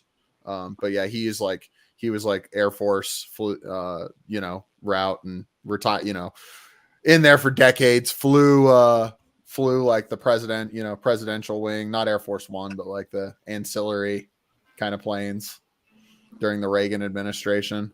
That's crazy. Yeah, he's flown like George H.W. Bush a bunch of times and shit. Ooh. Said that Barbara Bush is a really sweet lady. I kind of figured she seems like it, you know. Barbara, that's the older one. Yeah, George W. Bush's mom. Are they allowed? Is she alive still? I think she died. Maybe she. Hang on a second. Now I gotta look. Let's Google that shit. Nope, died 2018. I thought she had passed, Yeah. but yeah. Oh shit. I'm gonna hop off in the next few minutes. 'Cause Yeah, I I got know. Chicken How are you Marsala doing, coming Hex? out. It's been 3 hours. We did pretty good. 3 hours this time. Hex is so quiet. Hex jumps at he jumps in when he wants to jump in. I respect it. He has more to say about the Can you hear us right now, Hex? Can you hear us? Yep. Yeah, as soon as Alice comes back, we'll end it. But I don't want to end it while she's gone. I feel like that's Sorry, rude. Alice, we You can ditched you. hop off if you need to, Aiden. No, I'm good. I was just saying that once this timer hits 20 minutes, I'm out, which is a few more minutes from now. Okay. Shit, we talked about like everything, literally. Yeah, we were all over the place. And I'm gonna jump on everyone. I don't know who's in here. No one's really in here. I'll be on Terribly Tactical a little bit later, probably. So jump it. Some gun Alice, talk. can you hear us, Alice? Yeah. I think we're gonna end it. Okay. This is Right a as you got a new beer, but I'm gonna get a new drink too, even though it's all. we got into Rogan time territory over 3 hours. Yeah, but that's so fun. That's what's like fun about this, you know. Yeah, All right, thanks Hayden Good to for have coming on. Convos. Thank you for inviting me. Yeah, Good you're to- welcome anytime. Thank you, and thanks to Hex and Alice. Yeah. Of course. Appreciate Good it. conversation. I love it. And bye Alice, and Hex. Or does anyone need to plug shit? Hex, you can plug shit if you want, real quick. Yeah, plug shit. Hexo_Genesis on Twitter. Hexcellate everything else. Y'all know the drill by now. Yeah. I got a new Twitter. I would appreciate the follows as well. Church of Petrol. If you want to see my shit posting. You're good at it. He's verified in real life by Forest Mommy, so all good. Here we go. All right, bye everybody. All Bye right, guys. bye. Have a Thanks good for night. coming on.